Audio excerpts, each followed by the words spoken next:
नमस्कार विद्यार्थी मित्रांनो, अभ्यास मित्र परिवारामध्ये तुम्हा सर्वांचं स्वागत आहे. मित्रांनो, आपण 16 जून रोजीचं करंट अफेअर्स जे आहे ते इथं अभ्यासणार आहोत. लेक्चर सुरू करूया. मग बघा, लेक्चरचा पहिला क्वेश्चन जो आहे, तर आजच्या सेशन मध्ये खूप सारे इम्पॉर्टंट पॉइंट जे आहे तर ते आपण बघणार आहोत. आजच्या लेक्चर मध्ये बघा 4-5 असे क्वेश्चन आहे जे आपल्याला परीक्षेमध्ये डायरेक्ट विचारले जाऊ शकतात.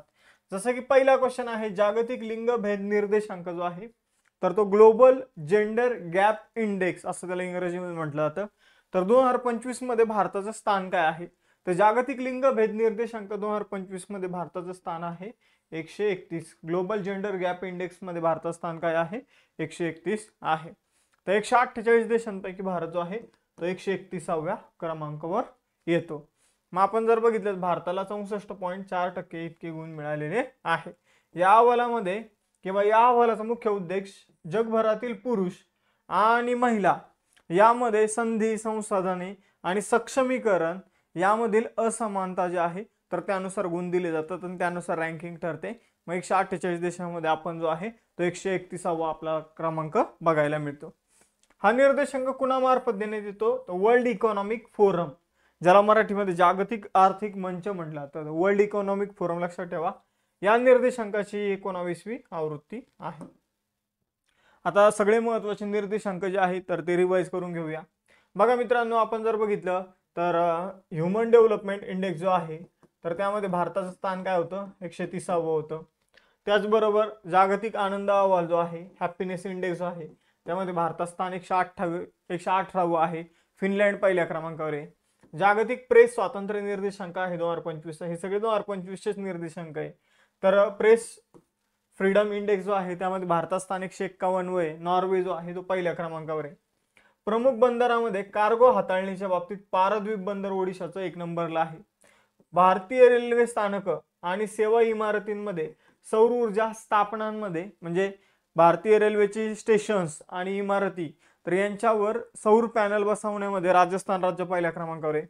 जागतिक भविष्यातील कौशल्य निर्देशांक जो आहे, फ्युचर स्किल जो इंडेक्स आहे तर त्यामध्ये भारत 25वा, अमेरिका पहिल्या क्रमांकावर आहे.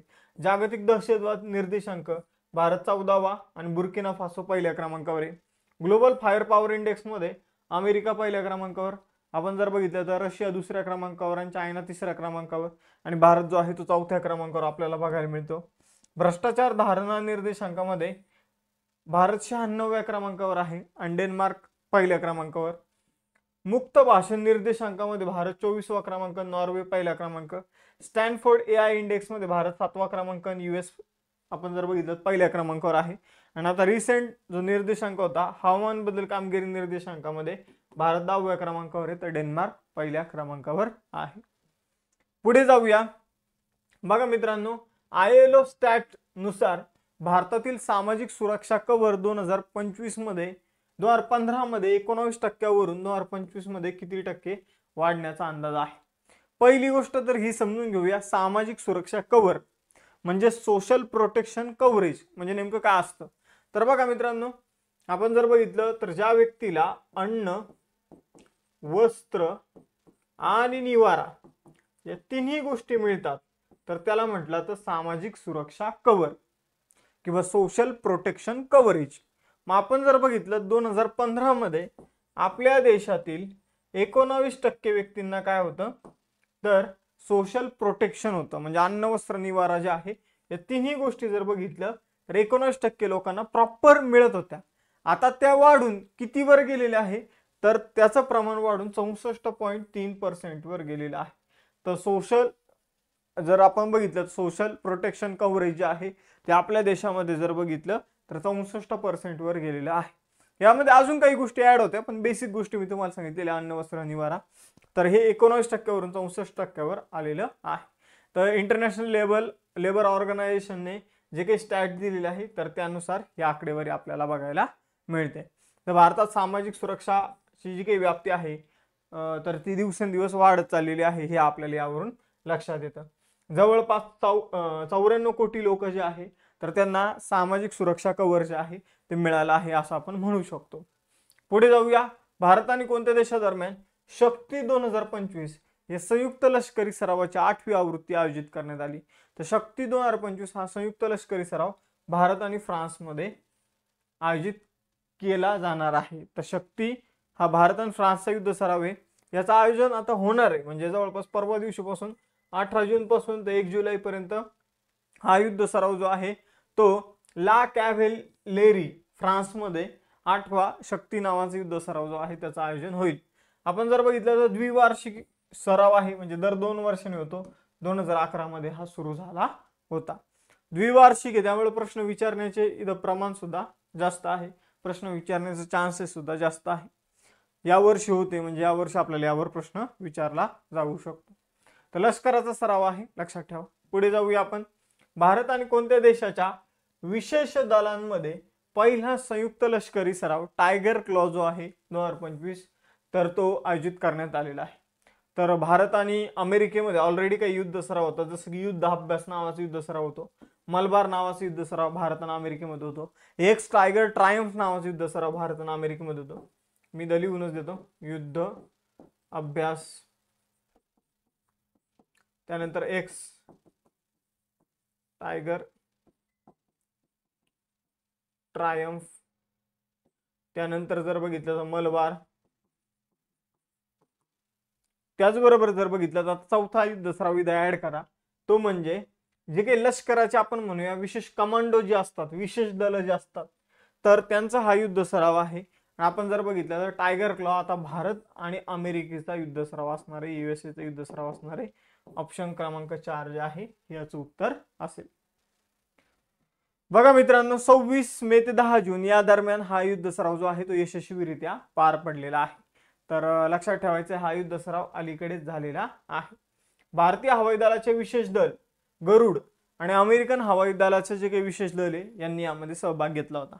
म्हणजे आपण जर बघितलं तर लष्करी असे नाव जरी दिसत असेल तर हवाई दलाचं जे काही गरुड नावाचं पथक आहे त्याने इथं आपलं पार्टिसिपेशन केलेलं आहे भारतातर्फे. ती स्पेशल फोर्स जी आहे ती युद्ध सरावामध्ये सामील झालेली आहे. हा युद्ध सराव गरुड रेजिमेंट प्रशिक्षण केंद्रात आयोजित करण्यात आला, म्हणजे भारतातच हा युद्ध सराव जो आहे तर तो आयोजित करण्यात आलेला आहे. मग तुम्ही कमेंट बॉक्समध्ये हे सांगा तुम्हाला कुठं माहित असेल तर गरुड रेजिमेंटल प्रशिक्षण केंद्र जे आहे तर ते कुठे आहे हे तुम्ही इंटरनेटवर सर्च करून या लेक्चरच्या कमेंट बॉक्समध्ये सांगायचं आहे. पुढे जाऊया. आपण जर बघितलं तर अमेरिकेची राजधानी आहे वॉशिंग्टन DC, चलन आहे US डॉलर. उत्तर अमेरिका खंडामध्ये येतो. सध्याचे डोनाल्ड ट्रम्प राष्ट्रपती आहे. कितवे आहे ते 47वे. अमेरिकन मेडिकल असोसिएशनचे अध्यक्ष होणारे पहिले भारतीय व्यक्ती कोण आहेत? 6वा प्रश्न आहे. अमेरिकन मेडिकल असोसिएशनचे अध्यक्ष होणारे पहिले भारतीय वंशाचे व्यक्ती आहे मित्रांनो श्रीनिवास मुक्कमाला. श्रीनिवास मुक्कमाला जे आहे तर ते अमेरिकन मेडिकल असोसिएशनचे अध्यक्ष होणारे पहिले भारतीय वंशाचे व्यक्ती ठरलेले आहे. आपण जर बघितलं तर आता हा इतिहासच घडलेला आहे. एक भारतीय वंशाचे व्यक्ती जे आहे ते अमेरिकेमध्ये खूप मोठमोठ्या पदावर आपल्याला बघायला मिळत आहे. तर मिशिगन USA मधील आपण जर बघितलं तर ऑटो लॅरिंगोलॉजिस्ट जे आहे श्रीनिवास मुक्कमाला हे जर बघितलं तर अमेरिकन मेडिकल असोसिएशनचे अध्यक्ष बनलेले आहे. ही नियुक्ती भारतीय वंशाच्या डॉक्टरांच्या आंतरराष्ट्रीय योगदानाचं आपण काय म्हणूया प्रतिबिंब आहे. आपण जर बघितलं तर अमेरिकन मेडिकल असोसिएशन जे आहे तर अमेरिकेमध्ये हॉस्पिटलचं प्रतिनिधित्व करणारी संस्था आहे. 1847 मध्ये स्थापन झालेली आहे. शिकागो अमेरिकेमध्ये मुख्यालय आहे. पुढे जाऊया. 6वा क्वेश्चन. जून 2025 मध्ये गुजरातमध्ये एअर इंडियाच्या बोईंग 787 ड्रीम लायनर विमान AI-171 च्या टेक ऑफ अपघातात मृत्युमुखी पडलेले गुजरातचे माजी मुख्यमंत्री कोण आहे? तर गुजरातचे ते माजी मुख्यमंत्री आहे विजय रुपानी. मग यांचा ॲज अ मुख्यमंत्री म्हणून कार्यकाळ जो आहे तो आपल्याला विचारला जाऊ शकतो. तर गुजरातचे ते 2016 ते 2021 या काळामध्ये मुख्यमंत्री राहिलेले आहे. आपण जर बघितलं लंडनला जाणारं जे काही ड्रीम लायनर विमान होतं बोईंगचं, तर बघा जगामध्ये विमान बनवणाऱ्या 2 कंपन्या आहे, एक म्हणजे बोईंग आणि दुसरी म्हणजे एअरबस. तर सगळ्यात जास्त डेथ रेट कुणाचा आहे तर बोईंगच्या विमानाचा सगळ्यात जास्त डेथ रेट आपल्याला बघायला मिळतो. मग तुम्ही एअरबसच्या विमानाने प्रवास करणं प्रेफर करा जर तुम्हाला योग आला विमानाने प्रवास करायचा तर. तर बघा मित्रांनो, आपण जर बघितलं ड्रीम लायनर हे जे विमान आहे तर ते लंडनला जाणार होता पण त्याचा अपघात झाला. त्या अपघातामध्ये एकच व्यक्ती बचावला, बाकी सगळ्यांचा मृत्यू झालेला आहे. 1965 मध्ये पण असंच बलवंतराव मेहता हे एका विमानामध्येच त्यांचा मृत्यू झाला होता, विमान अपघातामध्ये. आपण जर बघितलं ते सुद्धा मुख्यमंत्री राहिले होते. तर विमान अपघातात मृत्यू होणारे आपण जर बघितलं तर गुजरातच्या माजी मुख्यमंत्र्याचा विमान अपघातात हा झालेला दुसरा मृत्यू आहे. पहिले मुख्यमंत्री होते बलवंतराव मेहता, आता दुसरे मुख्यमंत्री आहे विजय रुपानी. बघा पुढे जाण्या अगोदर आपण बॅचेस सुरू केलेले आहे. बऱ्याचशा मुलांना माहित असेल, जे नवीन मुलं आहेत त्यांना सांगतो की आपण राज्यसभेसाठी फाउंडेशन बॅच सुरू केलेली आहे, ज्यामध्ये बेसिक NCERT स्टेट बोर्ड. आता आपलं लाईव्ह लेक्चर टाइम टेबल दिल्यानुसार सुरू आहे. त्याचबरोबर लाईव्ह लेक्चर झाल्यानंतर त्याचं रेकॉर्डिंग मिळतं, पण ॲडिशनल आम्ही बरेचसे रेकॉर्डेड व्हिडिओ जे आहे ते तुम्हाला ऑलरेडी उपलब्ध करून दिलेले आहे. आन्सर रायटिंग जे आहे तर ते तुमचं करून घेतलं जाणार आहे. नोट्स, टेस्ट सिरीज या सगळ्या गोष्टींचा समावेश असेल. प्लस यामध्ये 21,000 PYQ स्पष्टीकरणासह तुम्हाला बघायला मिळणार आहे. सेम कंबाईन फाउंडेशन बॅचमध्ये सुद्धा याच गोष्टी मिळेल, पण कंबाईन फाउंडेशन बॅचमध्ये आपल्याला आन्सर रायटिंगची गरज नाही आहे, कारण डिस्क्रिप्टिव्ह पॅटर्न आपल्याला कंबाईनमध्ये बघायला मिळत नाही. त्याचबरोबर NCERTचं सुद्धा काही गरज नाही. बाकी सर्व गोष्टी ज्या आहेत त्या कंबाईन फाउंडेशन बॅचमध्ये तुम्हाला मिळतील. त्याचबरोबर 21,000 PYQची सेपरेट बॅच आहे. ही जर बॅच केली तर तुम्हाला निश्चितच परीक्षेमध्ये जे काही प्रश्न दिसतील तर त्यातले 70+ क्वेश्चन जे आहे तर हे PYQशी संबंधित स्पष्टीकरणाशी संबंधित तुम्हाला बघायला मिळतील. आणि त्याचबरोबर भूगोल ऑप्शनलची सुद्धा आपण बॅच सुरू केलेली आहे. कंबाईन ग्रुप सीची मेन्सची तयारी करत असाल, जर तुम्हाला 45+ मार्क असतील तर निश्चित तुम्ही मेन्सची तयारी करायला पाहिजे. यशोदय बॅच जी आहे मेन्ससाठी आपण सुरू केलेली आहे. आता या बॅचेस कसे जॉईन करायचे, तर आपलं ॲप्लिकेशन डाउनलोड करा अभ्यास मित्र नावाने, आणि डाउनलोड करून त्यामध्ये बॅचवर क्लिक करा आणि डायरेक्ट पेमेंट नका करू. मी एक कुपन कोड देतो CJ लाईव्ह नावाचा, तर तो कुपन कोड अप्लाय करा आणि तुम्हाला इथं फीमध्ये डिस्काउंट मिळून जाईल. खूप साऱ्या विद्यार्थ्यांनी डिस्काउंटचा लाभ घेतलेला आहे, तुम्ही पण घ्या. या नोट्स जे आहे ते तुम्हाला बॅचमध्ये मिळणार आहे. पुढे जाऊया आता. जून 2025 मध्ये इथं बॅलटॉप्स 25 हा लष्करी सराव जो आहे तो कोणत्या संघटनेने आयोजित केलेला आहे. तर आपण जर बघितलं तर बॅलटॉप्स 25 हा जो लष्करी सराव आहे तो नाटोने आयोजित केलेला आहे. नाटोचा फुल फॉर्म काय आहे, तर नॉर्थ अटलांटिक ट्रीटी ऑर्गनायझेशन. म्हणजेच काय, तर नाटो असा एक लष्करी ग्रुप आहे की एखाद्या देशावर जर तुम्ही हल्ला केला तर तो सर्व देशावर हल्ला समजण्यात येतो आणि हे सगळे देश त्या हल्ल्याचं प्रत्युत्तर देतात. तर आपण जर बघितलं नॉर्थ अटलांटिक ट्रीटी ऑर्गनायझेशनने लॅटव्हियामध्ये बॅलटॉप्स 25 हा वार्षिक लष्करी सराव जो आहे तो सुरू केलेला आहे. आणि नाटोचा हा वार्षिक सागरी सराव आहे. आपण जर बघितलं तर एकदम महत्त्वाचा आहे बघा, नेटो कंटिन्यू चर्चेमध्ये असतं रशियामुळं, मग त्यामुळं लक्षात ठेवा. आता पुढे जाऊया. पुढील महत्त्वाची न्यूज, कोणत्या देशाने इराण विरुद्ध ऑपरेशन रायझिंग लायन ही मोठी लष्करी मोहीम सुरू केलेली आहे. तर ऑपरेशन रायझिंग लायन जे आहे तर ते सुरू केलेलं आहे इस्रायलने. बघा इस्रायलचं कसं म्हणणं असतं, तर इराण जो आहे तो सध्या न्यूक्लिअर वेपन जे आहे तर ते डेव्हलप करण्याच्या मार्गावर आहे. आणि इस्रायलला तसं समजतं की इराण आता न्यूक्लिअर वेपन डेव्हलप करेल, तर तसं इस्रायल इराणवर अटॅक करतो. मग इस्रायलने इराणवर अटॅक करून त्यांच्या आपण जर बघितलं लष्कराचे जे काही कमांडर वगैरे तर त्यांना मारलं. आणि मग त्याच्या बदल्यात इराणने सुद्धा बॅलिस्टिक मिसाईलने इस्रायलवर हल्ला केलेला आहे. तर इस्रायलने ऑपरेशन रायझिंग लायन सुरू केलं.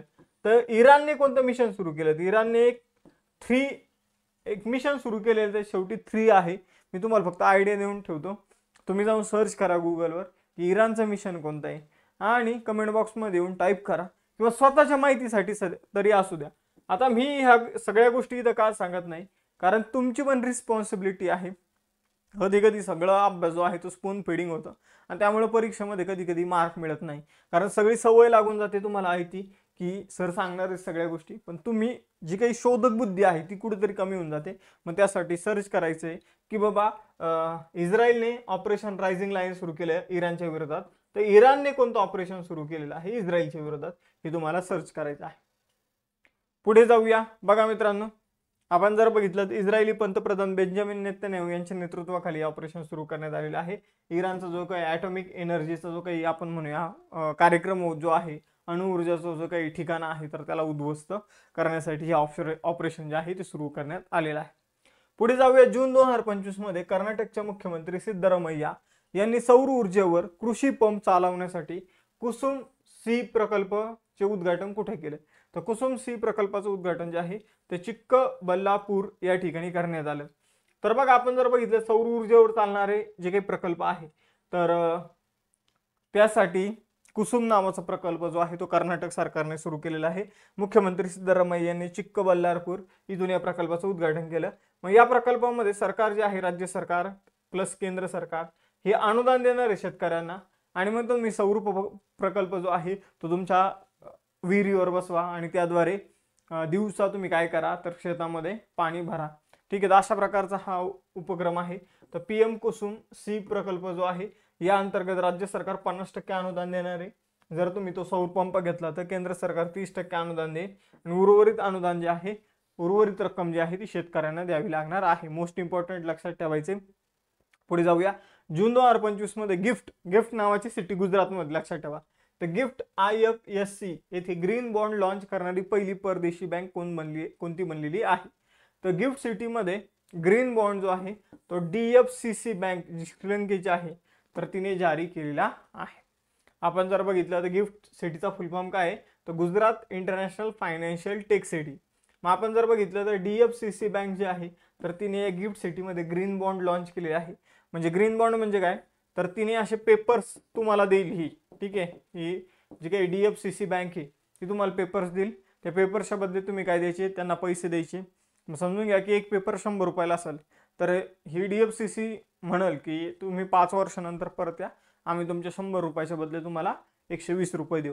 आणि मग अशा प्रकारे तुम्ही ते इन्व्हेस्टमेंटसाठी पेपर विकत घ्यायचे आणि मग यातून जो पैसा DFCC ला मिळणार ती पर्यावरणासाठी तो पैसा खर्च करणार. त्यालाच म्हटलं तर ग्रीन बॉन्ड. जर तो पैसा घेऊन इतर गोष्टीसाठी खर्च केला जात असेल तर त्याला फक्त बॉन्ड म्हटलं जाईल. पण तोच पैसा घेऊन जर एखादी गोष्ट पर्यावरणासाठी केली जात असेल तर त्याला ग्रीन बॉन्ड म्हटलं जातं. मग ते $2.5 बिलियन म्हणजे जवळपास आपण जर बघितलं 2.5 अब्ज रुपयाचे म्हणजे जवळपास 780 कोटी रुपयाचे. इथं डॉलर म्हणलं चुकून मी तुम्हाला, तर 2.5 अब्ज रुपयाचे इथं काय घेतले जाणार आहे तर बॉन्ड्स घेतले जाणार आहे. जवळपास 780 कोटीचे बॉन्ड जे आहे ग्रीन बॉन्ड ते जारी केले जाणार आहे. ॲक्सिस मॅक्स लाईफ इन्शुरन्सचे नवीन व्यवस्थापकीय संचालक आणि मुख्य कार्यकारी अधिकारी म्हणून कुणाची नियुक्ती करण्यात आलेली आहे. तर ॲक्सिस मॅक्स लाईफ इन्शुरन्सचे नवीन अध्यक्ष आणि व्यवस्थापकीय संचालक बनलेले सुमित मदन. तर बघा 11 जून 2025 रोजी गुरुग्राम हरियाणा येथे ॲक्सिस मॅक्स लाईफ इन्शुरन्स लिमिटेडने सुमित मदन यांची नवीन व्यवस्थापकीय संचालक आणि मुख्य कार्यकारी अधिकारी म्हणून नियुक्ती केली आहे. पुढे जाऊया. जून 2025 मध्ये प्रसिद्ध झालेल्या भारतीय लोकपालाच्या नवीन घोषवाक्य काय आहे. तर भारतीय लोकपालाचं नवीन घोषवाक्य आहे नागरिकों को सशक्त बनाए, भ्रष्टाचार को उजागर करे. तर बघा एम्पावर सिटीजन एक्सपोज करप्शन असं त्यांचं ब्रीदवाक्य आहे. नागरिक सशक्तीकरण, भ्रष्टाचार उजागरीकरण. ठीक आहे, तर इंग्रजीमध्ये लक्षात ठेवा ते सोपं वाटतं. एम्पावर सिटीजन एक्सपोज करप्शन असं त्यांचं ब्रीदवाक्य आहे. तर नागरिकांना सक्षम बनवा, भ्रष्टाचार उघड करा हे त्यांचं ब्रीदवाक्य आपल्याला बघता येईल. मग आता तुमच्यासाठी 3 टेस्ट क्वेश्चन आहे. जागतिक लिंग भेद निर्देशांक 2025 ग्लोबल जेंडर गॅप इंडेक्स कोणामार्फत दिला जातो. कोणामार्फत दिला जातो हे तुम्हाला सांगायचं. टायगर क्लॉ हा जो काही आपण म्हणूया लष्करी सराव जे काही आहे तर तो कशा दरम्यान झालेला आहे. म्हणजे एअरफोर्स, नेव्ही, आपण जर बघितलं स्पेशल फोर्स. ठीक आहे, तर कशा दरम्यान हा टायगर क्लॉ जो आहे तो झालेला आहे. भारत आणि अमेरिकेमध्ये झाला, पण कोणत्या फोर्सेसचा हा युद्ध सराव हे तुम्हाला सांगायचे. आणि सध्याचे लोकपाल कोण आहे हे तुम्हाला सांगायचे. सध्याचे लोकपाल कोण आहे. पहिले लोकपाल होते PC घोष, पिनाकी चंद्र घोष. आता दुसरे लोकपाल आहे, मग ते लोकपाल कोण आहे हे सांगा. नमस्कार विद्यार्थी मित्रांनो, अभ्यास मित्र परिवारामध्ये तुम्हा सर्वांचं स्वागत आहे. मित्रांनो, आज आपण आता इथं 17 जून रोजीचं करंट अफेअर जे आहे ते अभ्यासणार आहोत. चला तर लेक्चरला सुरुवात करूया. लेक्चर सुरू करण्यापूर्वी जर तुम्ही लेक्चर लाईक केलं नसेल, त्याचबरोबर चॅनलला सबस्क्राईब केलं नसेल तर करून ठेवायचं आहे. पहिला क्वेश्चन आहे, जून 2025 मध्ये होणाऱ्या ई स्पोर्ट वर्ल्ड कप 2025 साठी ग्लोबल अँबॅसेडर म्हणून कोणाची नियुक्ती करण्यात आलेली आहे? तर बघा मित्रांनो, जे काही ऑनलाईन गेमिंग आहे तर त्याचा आता वर्ल्ड कप आयोजित करण्यात येणार आहे आणि त्यासाठी ब्रँड अँबॅसेडर म्हणून क्रिस्टियानो रोनाल्डो जो पोर्तुगालचा खेळाडू आहे तर त्याची ॲज अ ब्रँड अँबॅसेडर म्हणून इथं नियुक्ती जी आहे तर ती करण्यात आलेली आहे. तर बघा, हा येणाऱ्या काळात खूप मोठा असा स्पोर्ट असणार आहे, ई स्पोर्ट, जो आजकाल तुम्ही बघत असाल पबजी वगैरे व्हिडिओ गेम्सच्या मागं आजचा यूथ जो आहे तर तो थोडा वेड झालाय. तर आपण जर बघितलं तर त्यांच्याशी संबंधित स्पर्धा जी आहे त्या आता आपल्याला बघायला मिळत आहे ई स्पोर्ट्स वर्ल्ड कप नावाने आणि याचा ब्रँड अँबॅसेडर जो आहे तो क्रिस्टियानो रोनाल्डो जो आहे तो बनलेला आहे. आपण जर बघितलं फुटबॉलमधील सुपरस्टार आहे क्रिस्टियानो रोनाल्डो. आपण जर बघितलं तर ई स्पोर्ट्स वर्ल्ड कप जो आहे तर ही स्पर्धा सौदी अरेबियामध्ये रियाद या ठिकाणी होणार आहे 7 जुलै ते 24 ऑगस्ट दरम्यान. आतापर्यंतची सगळ्यात मोठी ई स्पोर्ट्स स्पर्धा असणार आहे. बघा, लक्षात ठेवायचे आयोजन जे आहे ते सौदी अरेबियामधील रियाद या ठिकाणी होणार आहे. कुठं होणार आहे? रियादमध्ये. जगातील सगळे ऑनलाईन प्लेयर जे आहे ते या स्पर्धेमध्ये सहभागी होणार आहे. आता महत्त्वाचे ब्रँड अँबॅसेडर इथं बघून घेऊया. कॅटरीना कैफची मालदीवचं जागतिक पर्यटन राजदूत म्हणून नियुक्ती करण्यात आलेली आहे. डेटॉलचा आयसी कूल नावाचा जो काही साबण आहे किंवा ती जी काही श्रेणी आहे त्यासाठी MS धोनी यांची ब्रँड अँबॅसेडर म्हणून नियुक्ती करण्यात आलेली आहे. ऑडी इंडियाचे ब्रँड अँबॅसेडर बनलेले आहे नीरज चोप्रा. लक्षात ठेवा, हे दोन मेन. टेलिफोन कम्युनिकेशन लिमिटेड म्हणजे TCL चे ब्रँड अँबॅसेडर बनलेले रोहित शर्मा. प्युमा इंडियाचे PV सिंधू, हे सुद्धा लक्षात ठेवा. लेविस जागतिक ब्रँड जो आहे तर त्याचे ब्रँड अँबॅसेडर बनलेले दिलजीत दोसांझ. फेडरल बँकेच्या Vidya Balan. Fit India icon कोण बनलेले आहेत? आयुष्मान खुराना. आणि गो IBOचे ब्रँड अँबॅसेडर बनलेले ऋषभ पंत. तर जेवढे स्टार मार्क केलेले ते मोस्ट इम्पॉर्टंट आहे. पुढे जाऊया. जागतिक रक्तदाता दिन म्हणजे वर्ल्ड जो काही ब्लड डोनर डे जो आहे तर तो कधी सेलिब्रेट केला जातो? तर आपण जर बघितलं जागतिक रक्तदाता दिवस जो आहे तो 14 जूनला सेलिब्रेट केला जातो. दोन ऑप्शन मध्ये 14 जून आहे, कोणतंही उत्तर दिलं तरी चालेल, काही हरकत नाही. तर 14 जून रोजी जागतिक रक्तदाता दिन जो आहे तो सेलिब्रेट केला जातो. ब्लड डोनर डे सेलिब्रेट केला जातो. मग मला सांगा, युनिव्हर्सल डोनर म्हणून ओळखला जाणारा रक्तगट जो आहे तो कोणता आहे हे तुम्हाला कमेंट बॉक्समध्ये सांगायचं आहे. आणि युनिव्हर्सल रिसिव्हर म्हणून ओळखला जाणारा ब्लड ग्रुप जो आहे तो कोणता आहे हे सुद्धा तुम्हाला सांगायचं आहे. तर 14 जून या दिवशी आपण जर बघितलं तर रक्तगट शोधणारे महान शास्त्रज्ञ कार्ल लँडस्टीनर यांचा जन्मदिवस आहे आणि मग त्यामुळे 14 जून जो आहे तर तो blood donor day, world blood donor day म्हणून सेलिब्रेट केला जातो. जागतिक आपण म्हणूया रक्तदाता दिवस म्हणून सेलिब्रेट केला जातो. यावर्षीची theme me give blood give hope. तर मी जे काही टेस्ट क्वेश्चन विचारतोय मित्रांनो हे तुम्हाला GS आणि करंट अफेअर्ससाठी मोस्ट इम्पॉर्टंट असणार आहे. यामधून तुम्हाला अपकमिंग एक्झाममध्ये 10 ते 20 क्वेश्चन जे आहे जे मी तुम्हाला प्रश्न विचारत असतो त्यामधून तुम्हाला बघायला मिळतील, कारण मेन बाबी आहे त्याच मी तुम्हाला विचारत असतो. पुढे जाऊया. जून 2025 मध्ये भारतीय सैन्याने स्वदेशी हायब्रिड VTOL, VT चा अर्थ आहे व्हर्टिकल लॉन्चिंग, ठीक आहे. VTOL चा अर्थ काय? Vertical launching, vertical take off and landing असा याचा फुल फॉर्म आहे. आता vertical take off and landing याचा अर्थ काय आहे? तर हे जे काही ड्रोन तुम्हाला दिसतात हे काय होणार आहे? व्हर्टिकल लॉन्च होणार आहे. व्हर्टिकली लॉन्चिंग म्हणजे जसं हेलिकॉप्टर उडतं त्याला व्हर्टिकल लॉन्चिंग म्हटलं जातं किंवा व्हर्टिकल टेक ऑफ म्हटलं जातं. तर आपण जर बघितलं तर भारतीय सैन्याने स्वदेशी hybrid VTOL, vertical take off किंवा व्हर्टिकल लॉन्चिंग करणारे ड्रोन जे आहे रुद्रास्त्र ची यशस्वी चाचणी कुठे केलेली आहे? तर रुद्रास्त्रची यशस्वी चाचणी जी आहे पोखरण राजस्थान या ठिकाणी करण्यात आलेली आहे. तर पोखरण फायरिंग रेंज या ठिकाणी आपण जर बघितलं तर VTOL, vertical take off and landing म्हणजे हे जे काही ड्रोन असणार आहे तर यांना रनवेची गरज नाही. हेलिकॉप्टर सारखं डायरेक्ट एका जागेवरून ते काय करू शकतात? टेक ऑफ करू शकतात. आता असं कोणतं विमान आहे का सर की जे आर्मीचं विमान आपण म्हणूया हवाई दलाचं विमान जे व्हर्टिकली टेक ऑफ होतं? तर सध्या जर बघितलं तर अमेरिकेकडे एक F-35 नावाचं विमान आहे जे व्हर्टिकली टेक ऑफ करण्याची क्षमता त्याच्यामध्ये आपल्याला बघायला मिळते. आणि तशाच प्रकारचा एक ड्रोन जो आहे जसं हेलिकॉप्टर एका जागेवरून डायरेक्ट वर अवकाशामध्ये जातं तर तशा प्रकारचा ड्रोन आपण बनवलेला आहे. त्याची नाव ठेवलेलं आहे आपण रुद्रास्त्र. त्याची चाचणी अलीकडे पोखरणमध्ये घेतलेली आहे. हा ड्रोन नागपूरमध्ये असलेल्या सोलार डिफेन्स अँड एरोस्पेस लिमिटेडने बनवलेला आहे. बघा मित्रांनो, रुद्रास्त्र हेलिकॉप्टर सारखं सरळ उड्डाण करू शकतो, म्हणजे व्हर्टिकली लॉन्च होऊ शकतं. हे स्थिर विंग असलेल्या ड्रोन सारखे लांब अंतर उडू शकतं. म्हणजे आपण जर बघितलं ड्रोन जसं लांब अंतर कापू शकतो तसं हे पण कापू शकतं. याची रेंज आहे ती 50 किलोमीटर आहे. जेव्हा आपल्याला काही ऑपरेशन वगैरे करायचं असेल तर त्याची रेंज जी आहे तर ती 170 किलोमीटर पर्यंत आपण एक्सटेंड करू शकतो, वाढवू शकतो. पुढे जाऊया. जून 2025 मध्ये देशांतर्गत क्षमता वाढवण्यासाठी आणि दुर्मिळ पृथ्वी संसाधनांचं संवर्धन करण्यासाठी भारताने कोणत्या देशाला दुर्मिळ पृथ्वीची निर्यात थांबवलेली आहे. आता इथं मराठीमध्ये बघा थोडंसं तुम्हाला कन्फ्युजन होऊ शकतं, त्यामुळे इंग्रजीमध्ये सांगतो.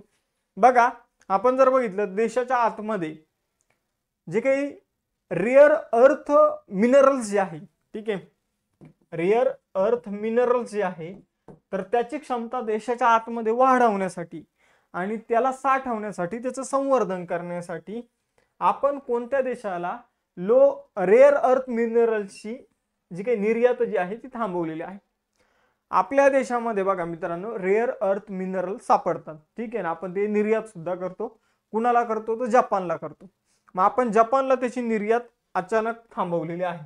याचं कारण काय हे मी तुम्हाला सांगतो. जगात सगळ्यात जास्त रेअर अर्थ मिनरल्स जे आहे, म्हणजे जे दुर्मिळ आपल्याला मिळतात हे मिनरल्स, असे जे मिनरल्स असतात, असे जे एलिमेंट्स असतात, त्यांचा उपयोग जो आहे तो आजकालच्या इलेक्ट्रॉनिक उपकरणामध्ये मोठ्या प्रमाणावर होतो. आणि हे जे मिनरल्स आहे हे सगळ्या देशामध्ये नाही मिळत, मोजक्या बोटावर मोजणे इतके देशांमध्ये आपल्याला हे बघायला मिळतात. आणि याचा सगळ्यात मोठा निर्यातदार कोण आहे? चायना आहे. आणि चायनाने अलीकडे याची निर्यात थांबवलेली आहे. म्हणून आपल्याकडे जेवढे जे काही रेअर अर्थ मिनरल्स आहे तर ते आपण आपल्या देशासाठी वापरण्यासाठी आपण काय केलेलं आहे, जपानला आपण जी निर्यात करत होतो इतके दिवस ती आपण थांबवलेली आहे. आपण जपान सोबत 13 वर्षापूर्वी केलेला करार जो आहे तो आपण मोडत आहोत. कारण हे दुसऱ्या देशाकडून आपल्याला मिळणार नाहीये. जर चायनाने याची निर्यात समजून घ्या ओपन केली तरच हे आपल्याला इझिली मिळू शकतात, नाहीतर अन्यथा हे आपल्याला मिळणार नाही दुसरीकडून. त्यामुळे आपल्याला आपल्या देशामध्ये जेवढे मिळत आहे तेवढे आपल्याला ते जपून वापरावे लागतील. हे सगळ्या गोष्टी इथं आहे आणि हे सगळ्या गोष्टी मी इथे एक्सप्लेन केलेल्या आहे. आपण जे काही इंडियन रेअर मिनरल्स लिमिटेडने हा निर्णय घेतलेला आहे. याने जपानसोबत 13 वर्ष जुना करार जो आहे तर त्याला तो करार रद्द करण्याचे निर्देश जे आहे ते भारत सरकारने दिलेले आहे. तर भारत सरकारने इंडियन रेअर मिनरल्स लिमिटेडला जपानसोबतचा 13 वर्ष जुना करार जो होता रेअर अर्थ मिनरल्स डिलिव्हर करण्याबाबतचा तर तो रद्द करायचं सांगितलेला आहे. चीनने अलीकडे आपण काय केलेलं आहे तर रेअर अर्थ मिनरल्सची जी काही निर्यात आहे तिच्यावर निर्बंध लादलेला आहे. त्यामुळे आपण हा निर्णय घेतलेला आहे. पुढील महत्त्वाचा जी काही घडामोडी आहे ती आहे वर्ल्ड टेस्ट चॅम्पियनशिप 2025 जी आहे तर तिचं विजेतेपद कुणी जिंकलेलं आहे. तर वर्ल्ड टेस्ट चॅम्पियनशिप 2025 जी आहे तर ती जिंकलेली आहे साऊथ आफ्रिकेने. साऊथ आफ्रिकेने अंतिम सामन्यामध्ये ऑस्ट्रेलियाचा पराभव केलेला आहे. ही कितवी टेस्ट चॅम्पियनशिप होती तर ही 3rd टेस्ट चॅम्पियनशिप होती. बघा मित्रांनो, वर्ल्ड कप जर बघितला कोणताही तर तो एक 2 महिन्याच्या काळामध्ये त्याचं आयोजन केलं जातं आणि तो कंप्लीट सुद्धा 1-2 महिन्यामध्ये होऊन जातो. पण ही जी काही टेस्ट चॅम्पियनशिप याचा कालखंड जो आहे तो 2 ते 3 वर्षाचा असतो. म्हणजे 2 ते 3 वर्षानंतर एक फायनल मॅच खेळवली जाते आणि त्यामध्ये मग साऊथ आफ्रिका जिंकलेला आहे. साऊथ आफ्रिकाने यापूर्वी ICCची ट्रॉफी जी आहे ती 1998 मध्ये जिंकली होती. म्हणजे यांना खूप वेट करावं लागलेलं आहे ICC ट्रॉफी जिंकण्यासाठी. तब्बल 27 वर्षानंतर यांनी ICCची ट्रॉफी जी आहे ती जिंकलेली आहे. बघा मित्रांनो, पहिली जी वर्ल्ड टेस्ट चॅम्पियनशिप होती ती कोणी जिंकली होती तर ती न्यूझीलंडने जिंकली होती. न्यूझीलंडने भारताचा पराभव केला होता. दुसरी कोण जिंकली होती? दुसरी ऑस्ट्रेलियाने जिंकली होती. ऑस्ट्रेलियाने भारताचाच पराभव केला होता फायनलमध्ये. भारत सलग 2दा फायनलमध्ये गेला होता. तिसऱ्यांदा भारत फायनलमध्ये गेला असता पण भारताने काय केलेलं आहे तर ऑस्ट्रेलियासोबत जी सिरीज झाली होती त्यामध्ये भारताचा पराभव झाला होता म्हणून भारत फायनलपर्यंत पोहोचू शकला नाही आणि ऑस्ट्रेलिया आपल्या जागी फायनलमध्ये पोहोचला होता. आता ऑस्ट्रेलियाचा पराभव करून साऊथ आफ्रिकेने ही ट्रॉफी जी आहे ती जिंकलेली आहे. पुढे जाऊया. जून 2025 मध्ये श्रीमंत शंकरदेव पुरस्कार 2023 कोणाला प्रदान करण्यात आला? तर आसाम सरकारच्या माध्यमातून देण्यात येणारा सर्वोच्च पुरस्कार आहे श्रीमंत शंकरदेव पुरस्कार. तर श्रीमंत शंकरदेव पुरस्कार सोनल मानसिंग या प्रसिद्ध कलाकार आहेत या तर यांना मिळालेला आहे. तर बघा मित्रांनो, आसाममध्ये गुवाहाटी या ठिकाणी एक कार्यक्रम आयोजित करण्यात आला होता आणि त्यामध्ये नृत्यांगना डॉक्टर सोनल मानसिंग यांना आसामचे जे राज्यपाल आहे लक्ष्मण आचार्य यांच्या हस्ते श्रीमंत शंकरदेव पुरस्कार जो आहे तो प्रदान करण्यात आलेला आहे। तर कला, संस्कृती आणि साहित्य क्षेत्रामध्ये चांगली कामगिरी करणाऱ्या व्यक्तींना हा पुरस्कार आसाम सरकारच्या माध्यमातून देण्यात येतो। बघा मित्रांनो, लेक्चर मध्ये अजून पुढे जाण्याच्या अगोदर आपण फाउंडेशन बॅच जे आहे ते सुरू केलेले आहे। तुमच्यापैकी बऱ्याचशा विद्यार्थ्यांनी ऑलरेडी जॉईन सुद्धा केलेले आहे। मग बघा मित्रांनो, ज्यांनी जॉईन केलेली नाहीये तर आता तुमची वेळ आहे या बॅचेस जॉईन करायची।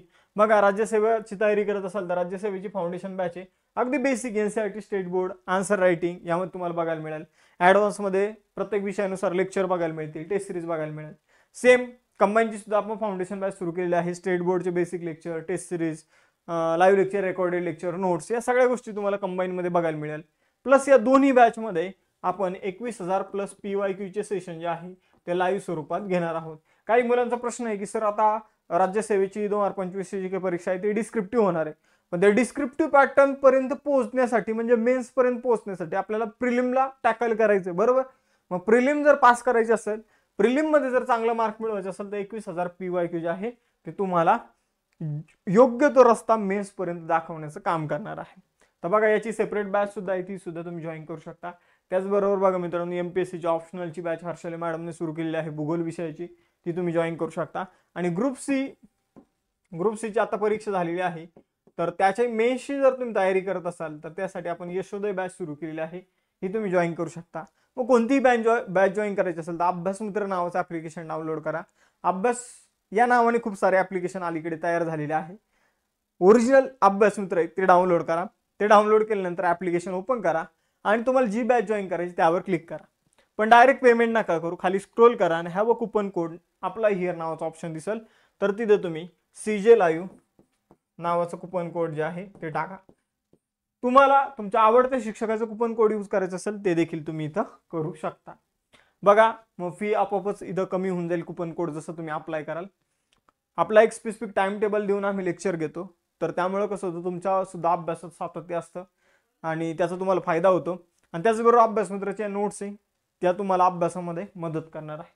मग करूया आता कंटिन्यू पुढचा क्वेश्चन। जून 2025 मध्ये युनेस्को क्रिएटिव्ह सिटी नेटवर्कच्या गॅस्ट्रोनॉमी श्रेणीसाठी कोणत्या भारतीय शहराचं नामांकन झालेलं आहे? तर बघा, युनेस्को युनायटेड नेशनची एक महत्त्वाची संस्था आहे आणि आपण जर बघितलं तर युनेस्को क्रिएटिव्ह सिटीज नेटवर्क जे आहे तर त्याच्या गॅस्ट्रोनॉमी श्रेणीसाठी कोणत्या भारतीय शहराचं नामांकन झालं? ती गॅस्ट्रोनॉमी श्रेणी काय आहे हे आपल्याला पहिले समजून घ्यावं लागणार आहे। तर बघा मित्रांनो, जे शहर अन्नासाठी आणि विशिष्ट खाद्यविषयक गोष्टीसाठी प्रसिद्ध आहे त्या श्रेणीला म्हटलं तर गॅस्ट्रोनॉमी। जसं की यापूर्वी आपलं या श्रेणीमधील हैदराबाद शहराची निवड झालेली आहे। तर हैदराबाद ऑलरेडी हैदराबादी बिर्याणी वगैरे त्यासाठी खूप फेमस शहर आहे, म्हणून त्याची निवड इथं झालेली आहे। आता लखनौ जे आहे तर त्याचं नामांकन करण्यात आलेलं आहे, म्हणजे नॉमिनेट झालेलं आहे। याची निवड होईल की नाही ते आपल्याला भविष्यात कळेलच। तर लखनौ मध्ये काय काय फेमस आहे खाद्यपदार्थ, तर आपण जर बघितलं तर जे काही पाककृती आहे मैसूर पाक वगैरे तर ते फेमस आहे तिथलं। त्याचबरोबर कबाब, बिर्याणी, पारंपरिक मिठाई ही लखनौची फेमस आहे। तर लखनौ सुद्धा आता इथं नामांकन झालेलं आहे लखनौचं सुद्धा। पुढे बघूया आता सिलेक्ट होत आहे की नाही। त्यानंतर अत्यंत महत्त्वाचा प्रश्न, कोणत्या राज्य सरकारने जून 2025 मध्ये विथूट पर्यावरण पुनर्संचयित कार्यक्रम सुरू केलेला आहे? आता विथूट नेमकं काय आहे मित्रांनो हे मी तुम्हाला समजून सांगतो। विथूट म्हणजे आपली जी काही झाडाची बी असते तर झाडाच्या बीला काय केलं जातं, तिच्यावर एक आवरण लावलं जातं, तिच्यावर एक कोटिंग केलं जातं। कोटिंग म्हणजे विशिष्ट रसायन, केमिकल वगैरे वापरून, शेण वगैरे वापरून ते कोटिंग केलेलं असतं। आणि अशा ज्या बिया आहे त्या काय केल्या जातात तर विमानाच्या माध्यमातून ज्या ठिकाणी खाली जागा आहे, मैदान आहे, जंगलात ज्या ठिकाणी झाडं कापलेली या ठिकाणी या बियांचा वर्षाव केला जातो, बियांचा पाऊस पडला जातो। मग याचा फायदा काय होतो, जेव्हा पाऊस पडतो तेव्हाच या बिया ज्या आहेत तर त्या रुजतात आणि यांच्यापासून एक नवीन रोपटं झाड तयार होतं। जर पाऊस पडला नाही तर त्या कोटिंगमुळे या बिया खराब होत नाही किंवा या कोटिंग असल्यामुळे ते बियांना कोणी खात नाही, तर त्यालाच म्हटलं तर विथूट। मग आपण जर बघितलं तर हे विथूट पर्यावरण पुनर्संचयित कार्यक्रम जो आहे तो केरळने सुरू केलेला आहे आणि असा कार्यक्रम केरळ सरकार सुरू करणारं भारतातील पहिलं राज्य आहे। असा कार्यक्रम जो आहे तो आफ्रिकेतील देशांनी सुरू केला होता. तुम्ही युट्यूबवर जर बघितलं असेल शॉर्ट्स वगैरे किंवा तुम्हाला इन्फॉर्मेटिव्ह व्हिडिओ बघायची आवड असेल तर तुम्ही बघितलं असेल, नसेल तर नक्कीच जाऊन बघा तुम्ही. तर आपण जर बघितलं केरळ सरकार असा कार्यक्रम सुरू करत आहे जे बियाण्यांचे गोळे जे आहे त्याचा वर्षाव जो आहे तो केला जाणार आहे. पुढे जाऊया. केंद्रीय मंत्री किरण रिजिजू यांनी अल्पसंख्याक कारागिरांसाठी लोकसंवर्धन पर्वचं उद्घाटन कुठं केलं? तर अल्पसंख्याक जे कारागीर आहे, महिला आहे, पुरुष आहे, तर त्यांचे जे काही बनवलेल्या गोष्टी आहेत ते विकण्यासाठी नवी दिल्ली या ठिकाणी लोकसंवर्धन पर्व नावाचं एक आपण म्हणूया एक मेळा जो आहे तो आयोजित करण्यात आला होता. जे मेळ्यामध्ये तुम्ही तुमच्या बनवलेल्या वस्तू ज्या आहे तर त्याचं प्रदर्शन करू शकता आणि ते विकू शकतात. अशा प्रकारचा एक प्रदर्शन मेळा जो आहे तो नवी दिल्लीमध्ये भरवण्यात आला होता, ज्याचं नाव आहे लोकसंवर्धन पर्व. तर केंद्रीय अल्पसंख्याक व्यवहार मंत्री कोण आहे? तर हे लक्षात ठेवा, किरण रिजिजू आहे. तर त्यांनी या मेळ्याचं उद्घाटन नवी दिल्लीमध्ये केलेलं आहे. कोणत्या राज्य सरकारने शाळेत जाणाऱ्या मुलांच्या मातांना वार्षिक 15,000 रुपयाची मदत देण्यासाठी थलक्की वंदनम योजना सुरू केली आहे? तर थलक्की वंदनम योजना आंध्र प्रदेश सरकारने अलीकडे सुरू केलेली आहे, ज्यामध्ये 15,000 रुपये ज्या ज्या मातांचा ज्या ज्या आईचा मुलगा शाळेत जाईल तर तिला 15,000 रुपये दिले जाईल. पण एक्झॅक्ट 15,000 रुपये हातात न येणारे 13,000 रुपयेच त्या माताच्या हातात येईल, आईच्या हातात येईल. 2,000 रुपये जे आहे ते शैक्षणिक खर्च म्हणून कट केले जाईल, म्हणजे वह्या पुस्तकं त्यांचा जो खर्च आहे तर तो त्या 2,000 रुपयामधून केला जाणार आहे. तर थलक्की वंदनम योजना आंध्र प्रदेशमध्ये सुरू झालेली आहे. 13,000 रुपये थेट आईच्या खात्यात जमा होईल, 2,000 रुपये शाळेच्या विकासासाठी कापले जाईल. शाळेतील त्याचा खर्च जे आहे ते 2,000 रुपयाच्या माध्यमातून केला जाणार आहे. यामुळे शिक्षणाला चालना मिळेल आणि घरच्यांवर सुद्धा शिक्षणाचा खर्चाचा लोड येणार नाही. आंध्र प्रदेशची स्थापना 1 नोव्हेंबर 1956 ला झाली होती. आपण जर बघितलं तर एका व्यक्तीने उपोषण केलं होतं आणि त्या उपोषणामुळे आंध्र प्रदेश जे आहे ते भाषेच्या आधारावर निर्माण झालं होतं. मग त्या व्यक्तींचं नाव काय ते सांगा. अमरावती आंध्र प्रदेशची राजधानी आहे. सध्याचे मुख्यमंत्री एन चंद्राबाबू नायडू, राज्यपाल आहे अब्दुल नजीर. आंतरराष्ट्रीय अल्बिनिझम जागरूकता दिन जो आहे 2025 तो कधी साजरा केला जातो? तर अल्बिनिझम काय आहे तर आपण साध्या भाषेत म्हणतो कोड आलं अंगावर, काय आलं? कोड आलं. तर म्हणजे पूर्ण चेहरा जो आहे तो पांढरा होतो, शरीर पूर्ण पांढरं होतं, पांढरे चट्टे अंगावर येतात. तर काय होतं आपल्या शरीरामध्ये आपल्या शरीराचा रंग देणारा एक घटक आहे मेलॅनिन. मेलॅनिन नावाचं पिगमेंट आपल्या बॉडीमध्ये असतं. त्यामुळे आपल्या बॉडीला काळा, गोरा, पिवळा जे काही रंग तुमचे आहे तर ते मिळतात, बरोबर. केसांना काळा रंग प्राप्त होतो. पण ते पिगमेंट जर शरीरामध्ये तयार होणं बंद झालं तर काय होऊन जातं? तर आपलं शरीर पूर्णपणे पांढरं होऊन जातं, केस, त्वचा सगळी पांढरी होऊन जाते. याला अल्बिनिझम म्हटलं जातं.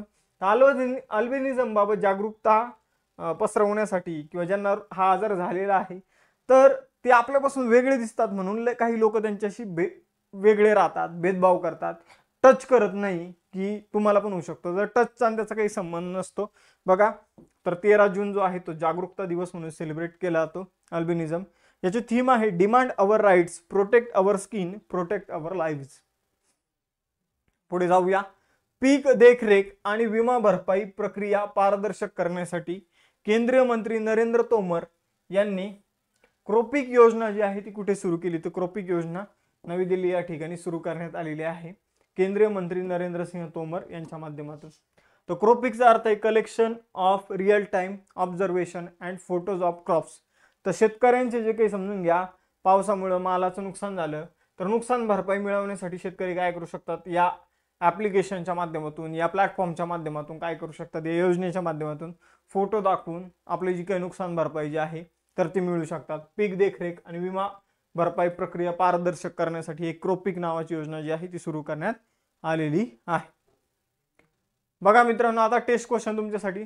थलक्की वंदनम योजना जी आहे मित्रांनो, या अंतर्गत किती रुपये जे आहे तर ते मातांना दिले जातात हे तुम्हाला सांगायचं आहे. विथूट म्हणजे नेमकं काय आहे हे थोडंसं एक्सप्लेन करा कमेंट बॉक्समध्ये.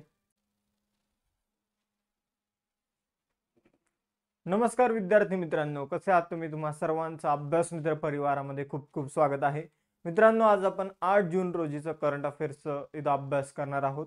तर लेक्चर सुरू करण्यापूर्वी जर तुम्ही दररोज ही सिरीज बघत असाल तर निश्चितच लेक्चरला लाईक करा, चॅनलला सबस्क्राईब करायला विसरू नका. सुरुवात करूया 18 जून रोजीच्या करंट अफेअर्सच्या लेक्चरला.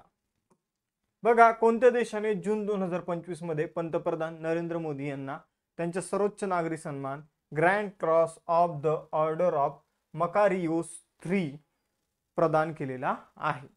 तर बघा मित्रांनो, भारताने काय केलेलं आहे, तर जी काही तुर्की आहे, तर तुर्कीचा बदला जो आहे तो भारताने घेतलेला आहे. तुर्कीने काय केलं होतं, भारत पाकिस्तान युद्ध दरम्यान ऑपरेशन सिंदूर दरम्यान जे काही ड्रोन आहे, तुर्कीने काय केले होते, ड्रोन जे आहे ते पाकिस्तानला पुरवले होते आणि मग ह्या ड्रोननेच पाकिस्तानने भारतावर हल्ला केला होता. मग आपण जर बघितलं तर प्रत्येक देशाचा पॉझिटिव्ह आणि निगेटिव्ह पॉईंट दोन्ही पण आपल्याला बघायला मिळतो. मग तुर्कीचा एक निगेटिव्ह पॉईंट काय आहे, त्याची दुखती नस कोणती आहे, तर सायप्रस नावाचा देश त्याच्या शेजारी आहे. सायप्रस नावाचा देश त्याच्या शेजारी आहे आणि सायप्रस नावाचा जो देश आहे, तर त्या देशांमध्ये तुर्कीने काय केलेलं आहे, तर त्याचे दोन भाग केलेले आहे. जिथं मुस्लिम पॉप्युलेशन राहते एक 20 ते 30% आसपास, तर त्या भागाला समजून घ्या 20 ते 30% मुस्लिम पॉप्युलेशन राहते, तर त्या भागाला त्यांनी समजून घ्या ईस्ट सायप्रस आणि वेस्ट सायप्रस असं त्याचं विभाजन केलेलं आहे सायप्रस देशाचं. मग आपण जर बघितलं तर हा जो सायप्रस देश आहे त्याच्या आपण जर बघितलं पश्चिमेकडील भागात आपल्याला मुस्लिम पॉप्युलेशन बघायला मिळते आणि पूर्वेकडील भागात आपल्याला मुस्लिम पॉप्युलेशन बघायला मिळते आणि पश्चिमेकडील भागामध्ये आपल्याला ख्रिश्चन पॉप्युलेशन बघायला मिळते. मग आपण जर बघितलं तर हा जो सायप्रस देश आहे, तर त्याला पंतप्रधान नरेंद्र मोदीजींनी भेट दिली आणि नरेंद्र मोदीजी म्हणतात की आम्ही दोन सायप्रस मानत नाही, आमच्या मते फक्त एकच सायप्रस आहे, एक अखंड देश आहे. तर अशा प्रकारे सायप्रस या देशाला भेट दिलेली आहे पंतप्रधान नरेंद्र मोदी यांनी. आणि लवकरच तुम्हाला असंही न्यूज कानावर येईल की सायप्रस या देशाला भारताने काय दिलेलं आहे, तर ब्रह्मोस मिसाईल निर्यात केलेली आहे किंवा पिनाका रॉकेट सिस्टम किंवा अजून भारतीय इंडिजिनियस जे काही संरक्षण विषयक साहित्य आहे ते निर्यात केलेलं आहे. तर सायप्रसला अलीकडे भेट दिलेली आहे. तर सायप्रस हा तुर्कीच्या शेजारचा एक देश आपल्याला बघायला मिळतो. तुर्कीचा डोळा या देशावर आहे, पण आपण जर बघितलं तर आपण काय केलेलं आहे, तर तुर्की काय म्हणतो, हा जो काही पूर्वेकडचा भाग आहे तर हा तुर्कीच्या लोकांचा सायप्रस आहे असं त्यांचं म्हणणं आहे. तुर्कीच्या लोकांनी इथं इलिगली या भागावर कब्जा केलेला आहे. तर मोदीजी गेले आणि ते म्हणले की आम्ही अखंड सायप्रसला मानतो, यासलं काही विभाजन आम्ही मानत नाही.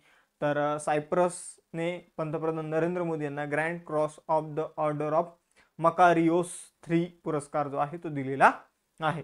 मग आपण जर बघितलं तर सायप्रसचे अध्यक्ष कोण आहे, राष्ट्रपती कोण आहे, तर निकोलस क्रिस्टोडोलाडस हे जे आहे तर सायप्रसचे राष्ट्राध्यक्ष आहे.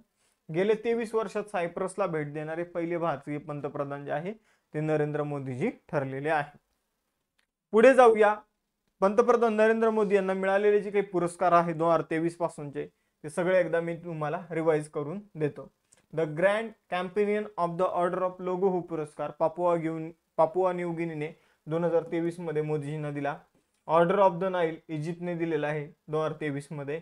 Grand cross of the legion of honour 2023 मध्ये फ्रान्सने मोदीजींना हा पुरस्कार दिलेला आहे. त्यानंतर 2024 मध्ये पुरस्कार सांगतो, order of the Druk Gyalpo भूतानने दिला. Order of the Saint Andrew the apostle हा रशियाने घोषित केला होता 19 मध्ये, 2024 मध्ये मोदीजींना प्रदान करण्यात आला. Grand commander of the order of नायजेरियाने पुरस्कार दिला. डोमिनिका पुरस्कार जो आहे तो डोमिनिका सरकारने दिलेला आहे. आपण जर बघितलं द ऑर्डर ऑफ एक्सलन्स गयानाच्या सरकारने मोदीजींना पुरस्कार दिलेला आहे आणि द ऑर्डर ऑफ मुबारक अल कबीर पुरस्कार कुवेतने मोदीजींना दिलेला आहे. त्यानंतर 2025 मध्ये मोदीजींना श्रीलंकेने मित्र विभूषण पुरस्कार दिला आणि grand commander of the order of the star and की ऑफ द हिंद महासागर हा पुरस्कार जो आहे तो मॉरिशसने मोदीजींना दिलेला आहे. तो पुरस्कार महत्वाचे आहे, हे आपल्या देशाच्या पंतप्रधानांना मिळालेले पुरस्कार आहे. त्यानंतर दुसरा क्वेश्चन सुद्धा मोस्ट इम्पॉर्टंट आहे. जून 2025 मध्ये झालेल्या एअर इंडिया AI-717 जे काही ड्रीम लायनर विमान होतं बोईंगचं, तर त्याचा अपघात झाला होता आणि त्या अपघातामध्ये एक प्रवासी सोडला तर सगळ्यांचा इथं मृत्यू झालेला आपल्याला बघायला मिळतो. मग या अपघाताची चौकशी कोणाच्या नेतृत्वाखाली सुरू झालेली आहे, तर या अपघाताची चौकशी जी आहे ते गोविंद मोहन यांच्या अध्यक्षतेखाली सुरू झालेली आहे. तर या अपघाताची चौकशी करण्यासाठी एक समिती स्थापन करण्यात आली. या समितीचे अध्यक्ष आहे केंद्र सरकारचे गृह सचिव गोविंद मोहन. आपण जर बघितलं तर या समितीमध्ये वेगवेगळे तज्ज्ञ लोक आपल्याला बघायला मिळणार आहे. या समितीचा मुख्य उद्देश असणार आहे की नेमकं तांत्रिक बिघाड झाला होता, हे काही मानवी कारण होते, तर हे ओळखणं या समितीचं काम असणार आहे. पुढे जाऊया. तिसरा क्वेश्चन, 2028 मध्ये कोणते देश चौथे संयुक्त राष्ट्र महासागर परिषदेचं आयोजन करतील? तर 2028 मध्ये चायना आणि साऊथ कोरिया हे दोन देश जे आहे तर संयुक्त, आपण जर बघितलं तर चौथी संयुक्त राष्ट्र महासागर परिषद जी आहे महासागराविषयीची, तिचं आयोजन करणार आहे. अलीकडे तिसरी जी काही संयुक्त राष्ट्र महासागर परिषद जी आहे तर तिचा समारोप फ्रान्समध्ये झालेला आहे. ही परिषद जी आहे तिसरी, तर ती फ्रान्स आणि कोस्टारिका या दोन देशांमध्ये आयोजित करण्यात आली होती. तर फ्रान्स आणि कोस्टारिकामध्ये ही संयुक्त राष्ट्र महासागर परिषद जी आहे कितवी, तर तिसरी, थर्ड कुठे आयोजित करण्यात आली होती? फ्रान्समध्ये 2025 ची लक्षात ठेवायची आहे. 2028 मध्ये चौथी परिषद होणार आहे, तर ती चायना आणि साऊथ कोरिया तिचं आयोजन करणार आहे. पुढे जाऊया. या वर्षीची जी काही महासागर परिषद होती त्याची थीम होती accelerate action and mobilising all stake holders for conservation and sustainable use of the oceans. पुढे जाऊया. केंद्रीय मंत्री कमलेश पासवान यांनी भारतातील पहिल्या कृषी ड्रोन स्वदेशीकरण केंद्राचे उद्घाटन कुठे केले? तर कृषीशी संबंधित ड्रोन जे आहे ते स्वदेशी पद्धतीने बनवले जाण्याचं एक केंद्र जे आहे तर ते आपण अलीकडे त्याचं उद्घाटन केलेलं आहे केंद्रीय मंत्री कमलेश पासवान यांनी. तर याचं उद्घाटन चेन्नई तामिळनाडूमध्ये झालेलं आहे. तर कृषी विषयक ड्रोनचं उत्पादनाचं केंद्र जे आहे ते चेन्नई तामिळनाडूमध्ये बनत आहे. तर चेन्नई तामिळनाडूमध्ये थलंबूर या ठिकाणी कृषी ड्रोन स्वदेशीकरण केंद्राचं उद्घाटन अलीकडे करण्यात आलेलं आहे. हे केंद्र गरुड एरोस्पेस नावाच्या कंपनीने स्थापित केलेलं आहे. हा उपक्रम पंतप्रधान नरेंद्र मोदी यांचे 2030 पर्यंत भारताला जागतिक ड्रोनचे हब बनवणं, म्हणजे भारताला आपण जर बघितलं तर ड्रोनची बाजारपेठ बनवणं जागतिक लेवलवरची, तर या मोहिमेचा एक भाग आहे. बघा पुढे जाऊया. 2025च्या ISSF विश्वचषक जे काही शूटिंगचा वर्ल्ड कप झालेला आहे म्युनिक जर्मनीमध्ये, तर त्याच्या पदक तालिकेमध्ये भारताचा क्रमांक कितवा आहे? तर ISSF जो काही आपण बघितलं शूटिंगचा वर्ल्ड कप झालेला आहे त्यामध्ये भारताचं स्थान जे आहे ते तिसरं राहिलेलं आहे. पहिल्या क्रमांकावर जो आहे तो चायना राहिलेला आहे, दुसऱ्या क्रमांकावर जो आहे तो नॉर्वेचा राहिलेला आहे आणि तिसऱ्या क्रमांकावर जो आहे तो भारत राहिलेला आहे. तर भारताने या स्पर्धेमध्ये ही जर्मनी म्युनिक मध्ये स्पर्धा झाली होती, 4 पदकं जिंकली, ज्यामध्ये 2 सुवर्ण पदक आणि 2 कांस्य पदक जिंकलेली आहे. तर भारत तिसऱ्या क्रमांकावर राहिलेला आहे. त्यानंतर कोणत्या देशाने चायनल जागतिक मुख्य कार्यकारी अधिकारी, चायनल नावाची कंपनी आहे तर त्याच्या मुख्य कार्यकारी अधिकारी आहे लीना नायर यांना commander of the British empire हा सन्मानाने सन्मानित केलेला आहे. तर आपण जर बघितलं commander of the British empire नावावरूनच कळलं असेल की हा पुरस्कार जो आहे लीना नायर यांना, जे चायनल नावाच्या कंपनीच्या करता धरता आहे, तर त्यांना मिळालेला आहे युनायटेड किंगडमच्या माध्यमातून. कुणाकडून? युनायटेड किंगडमकडून. तर आपण जर बघितलं भारतीय वंशाच्या आणि चायनल या कंपनीचा CEO आहे लीना नायर यांना 2025च्या King's New Year honour list अंतर्गत युनायटेड किंगडमने commander of the order of the British empire हा पुरस्कार दिलेला आहे. तर आपण जर बघितलं तर त्यांनी जे काही योगदान दिलेलं आहे, आपण जर बघितलं त्यांच्या कंपनीच्या माध्यमातून, तर त्यासाठी त्यांना या पुरस्कारानं सन्मानित करण्यात आलेला आहे. तर आपण जर बघितलं तर त्यांची ही जी कंपनी आहे तर ही पत्रकारितेशी संबंधित एक कंपनी आपल्याला बघायला मिळते, जर्नलिझमशी संबंधित कंपनी बघायला मिळते. लेक्चरमध्ये अजून पुढे जाण्या अगोदर बघा मित्रांनो, आपण राज्यसेवा आणि कंबाईनसाठी फाउंडेशन बॅचेस सुरू केलेले आहे. तुमच्यापैकी बऱ्याचशा विद्यार्थ्यांनी या बॅचेस जॉईन केलेले आहे आणि लाईव्ह लेक्चर जे आहे ते आपले सुरू झालेले आहे. तुमच्यापैकी बरीचशी नावं मला लाईव्ह लेक्चरमध्ये बघायला मिळतात. मग आता वेळ आलेली आहे तुमची, जर तुम्ही लाईव्ह बॅच जॉईन केली नसेल तर त्याची. आपण जर बघितलं तर राज्यसेवेमध्ये जे बेसिक NCERT स्टेट बोर्ड करावं लागतं ते आम्ही तुम्हाला व्हिडिओच्या माध्यमातून मराठी माध्यमातून उपलब्ध करून देत आहोत. त्याचबरोबर कंबाईनच्या बॅचमध्ये स्टेट बोर्ड तुम्हाला मिळणार आहे. त्याचबरोबर बघा मित्रांनो, या बॅचेसमध्ये 21,000 PYQ ची बॅच जी आहे ती फ्री ऑफ कॉस्ट फाउंडेशन बॅचेसच्या विद्यार्थ्यांना मिळणार आहे. ज्या विद्यार्थ्यांना फक्त 21,000 PYQ करायचे आहे त्यांनी ती बॅच जॉईन करायची आहे. त्याचबरोबर हर्षली मॅडमने भूगोलची ऑप्शनलची बॅच सुरू केलेली आहे, जर तुम्ही भूगोल ऑप्शनलची तयारी करत असाल तर. त्याचबरोबर ग्रुप सी साठी आपण यशोदय नावाच्या मुख्य परीक्षेची बॅच सुरू केली आहे। या बॅच मध्ये तुम्हाला सर्व विषयाच्या नोट्स तर मिळणारच आहे मित्रांनो, पण या बॅचेसवर सध्या 50% डिस्काउंट सुद्धा सुरू आहे। आता डिस्काउंटचा लाभ तर तुम्हाला डायरेक्ट मिळेल, पण अजून अतिरिक्त डिस्काउंटसाठी तुम्ही आपलं ॲप्लिकेशन डाउनलोड करा अभ्यास मित्र। त्यानंतर डाउनलोड केल्यानंतर बॅचेसवर क्लिक करा। बॅचेसवर क्लिक केल्यानंतर खाली स्क्रोल केल्यानंतर तुम्हाला ऑप्शन दिसेल have a coupon code apply here, मग तिथे सीजे लाईव्ह नावाचं कुपन कोड जसं तुम्ही टाकाल तसं तुम्हाला फीज मध्ये डिस्काउंट झालेलं बघायला मिळेल।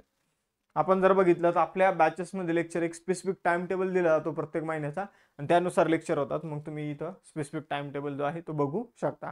त्याचबरोबर या नोट्स ज्या आहेत ते तुम्हाला बॅचेसमध्ये मिळतील। त्याचबरोबर जसं आपण नोट्स अपडेट करू तसं तुम्हाला ते अपडेटेड नोट्स जे आहे ते मिळून जातील।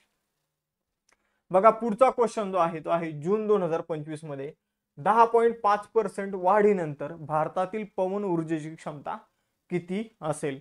तर बघा मित्रांनो, जून 2025 मध्ये 10.5% ने आपली पवन ऊर्जेची क्षमता जी आहे ती वाढलेली आहे, आणि आता आपली नवीन अपडेटेड पवन ऊर्जा क्षमता जी आहे ती 51.5 गिगावॅट एवढी झालेली आहे। तर आपण जर बघितलं तर केंद्रीय नवीन आणि नवविकरणीय ऊर्जा मंत्री प्रल्हाद जोशी यांनी देशासमोर जी काही आकडेवारी ठेवली, तर मागच्या वर्षी आपली पवन ऊर्जा क्षमता होती 46.42 गिगावॅट, आता ती त्यावरून 51.5 गिगावॅट पर्यंत पोहोचलेली आहे, म्हणजे तब्बल यामध्ये 10.5% ची वाढ झालेली आहे। आपलं लक्ष आहे 2030 पर्यंत भारत सरकार जी काही किंवा आपला देश जी काही ऊर्जा यूज करणार आहे, तर त्याच्या 50% ऊर्जा जी आहे तर ती जीवाश्म इंधना व्यतिरिक्त असली पाहिजे, म्हणजे ऑइलच्या व्यतिरिक्त असली पाहिजे। पवन ऊर्जा सौर ऊर्जेच्या माध्यमातून निर्माण होणारी असावी, आणि 2070 पर्यंत आपला देशाने पूर्ण ऊर्जा जी आहे तर ती आपण जर बघितलं तर कार्बनचं उत्सर्जन न करता, म्हणजे ऑइल वगैरे त्याचा वापर न करता मिळवावी। म्हणजे पूर्णपणे आपण जर बघितलं तर नवीकरणीय ऊर्जा स्त्रोतापासून मिळणारे ऊर्जेचा वापर करून 2070 पर्यंत आपल्याला 100% आपण जर बघितलं नवीकरणीय ऊर्जा स्त्रोतांचा वापर करून ऊर्जा मिळवायची आहे। आणि त्यालाच म्हटलं तर 2070 पर्यंत आपल्याला निव्वळ शून्य कार्बन उत्सर्जनाचं लक्ष्य जे आहे ते गाठायचं आहे, म्हणजे नेट झिरो कार्बन एमिशनचं लक्ष्य गाठायचं आहे। म्हणजे पृथ्वीवर सुरुवातीपासून जेवढा कार्बन डायऑक्साईड अस्तित्वात आहे तेवढाच कार्बन डायऑक्साईड अस्तित्वात राहिला पाहिजे, त्यामध्ये आपल्याला भर टाकायची नाहीये। गाड्यामध्ये जर आपण बघितलं तर जे काही आपण पेट्रोल डिझेल रॉकेल यूज करतो, किंवा आपण जर बघितलं तर दुसऱ्या देशाकडून आपण जे काही तेल विकत घेतो आपले कारखाने वगैरे चालण्यासाठी, तर ते आपल्याला बंद करायचे, कोळसा विकत घेऊन आपल्याला पूर्णपणे सौर ऊर्जा पवन ऊर्जा यांचाच वापर करायचा आहे। पुढे जाऊया, जून 2025 मध्ये मेटाने, म्हणजे फेसबुकचं नवीन नाव आहे मेटा, तर या मेटाने भारतातील नवीन व्यवस्थापकीय संचालक आणि भारत प्रमुख म्हणून कुणाची नियुक्ती केलेली आहे, तर भारतातील नवीन व्यवस्थापकीय संचालक बनलेले मेटाचे अरुण श्रीनिवास। बघा मित्रांनो, 16 जून 2025 रोजी अरुण श्रीनिवास यांची 1 जुलै 2025 पासून भारतातील मेटाचे व्यवस्थापकीय संचालक आणि भारत प्रमुख म्हणून नियुक्ती करण्यात आलेली आहे। तर मेटा जो प्लॅटफॉर्म आहे तर त्याचं जुनं नाव जे आहे ते फेसबुक होतं, पण आता मेटाच्या अंतर्गत वेगवेगळ्या कंपन्या आहेत, जसं की फेसबुक आहे, व्हॉट्सअप आहे, इंस्टाग्राम आहे, हे मेटाच्या अंतर्गतच येतं। मग आपण मेटाची स्थापना 2004 ची आहे, कॅलिफोर्निया USA मध्ये स्थापना झालेली आहे। मार्क झुकरबर्ग CEO आहे।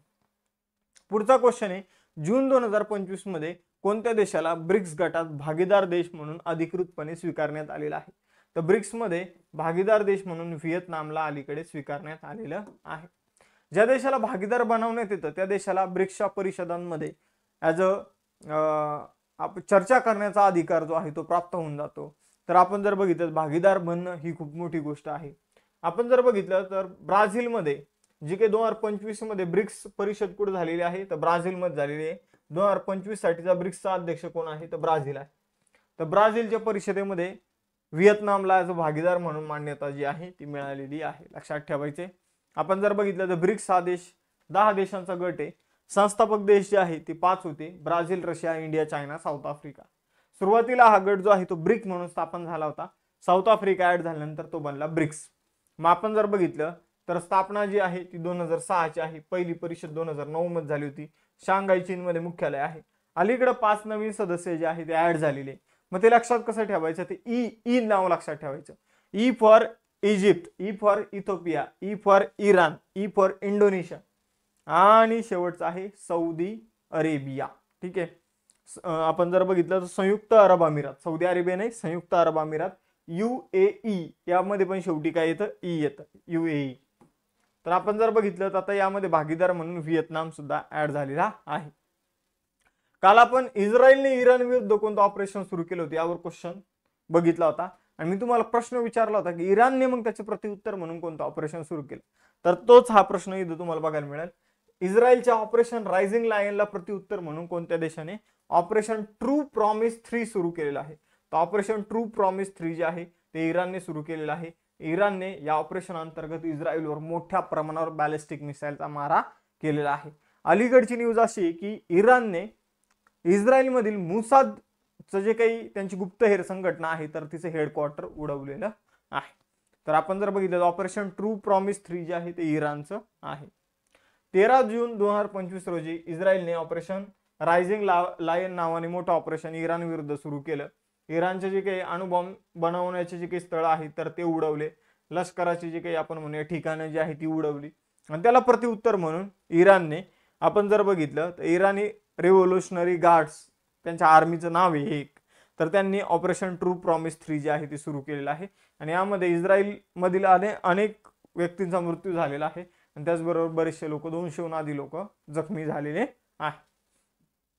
आपण जर बघितलं तर या अंतर्गत 150हून अधिक बॅलिस्टिक मिसाईल आणि 100हून अधिक ड्रोन जे आहे तर त्याचा मारा जो आहे तो इस्रायलवर करण्यात आलेला आहे. पुढचा क्वेश्चन आहे, दक्षिण आशियाई शरीरयष्टी क्रीडा अजिंक्यपद स्पर्धा जी आहे 2025ची त्यामध्ये कोणत्या भारतीय खेळाडूने सुवर्ण पदक जिंकलं. तर अरुणाचल प्रदेशची महिला खेळाडू आहे याजिका हेलेंग. तर याजिका हेलेंगने आपण जर बघितलं तर आशियाई शरीरयष्टी स्पर्धा जी आहे म्हणजे बॉडी बिल्डिंगची स्पर्धा जी आहे तर त्यामध्ये यासिका हेलेंगने 155 सेंटीमीटर पर्यंतच्या स्पर्धेमध्ये तिने काय मिळवलेलं आहे, प्रथम क्रमांक जो आहे तो मिळवलेला आहे. तर ह्या अरुणाचल प्रदेशची पहिलीच महिला खेळाडू ठरलेली आहे अशा प्रकारचा आंतरराष्ट्रीय स्तरावर सुवर्ण पदक जिंकणारी बॉडी बिल्डिंग या कॅटेगरीमध्ये. पुढे जाऊया. जून 2025 मध्ये इस्रोने उत्तर प्रदेशातील कोणत्या ठिकाणी पहिल्यांदा रॉकेटद्वारे पेलोड म्हणजे उपग्रह यशस्वीरित्या प्रक्षेपित केला. तर आता उत्तर प्रदेशमध्ये आपण कुशीनगर या ठिकाणावरून उपग्रह जो आहे तो प्रक्षेपित करणार आहोत. तर उपग्रहाचं प्रक्षेपण कुशीनगर उत्तर प्रदेश या ठिकाणावरून सुद्धा होणार आहे. इस्रोने काय केलेलं आहे तर थ्रस्ट टेक इंडिया लिमिटेड आणि इनस्पेस या दोन कंपन्यांच्या सहकार्याने काय केलेलं आहे तर कुशीनगर या ठिकाणावरून एक जे आहे छोटासा उपग्रह जो आहे रॉकेटद्वारे अवकाशामध्ये प्रक्षेपित केलेला आहे. आजचे तुमचे टेस्ट क्वेश्चन आहे की ब्रिक्स 2025 ची जी काही शिखर परिषद आहे ही कोणत्या देशात आयोजित करण्यात आलेली आहे.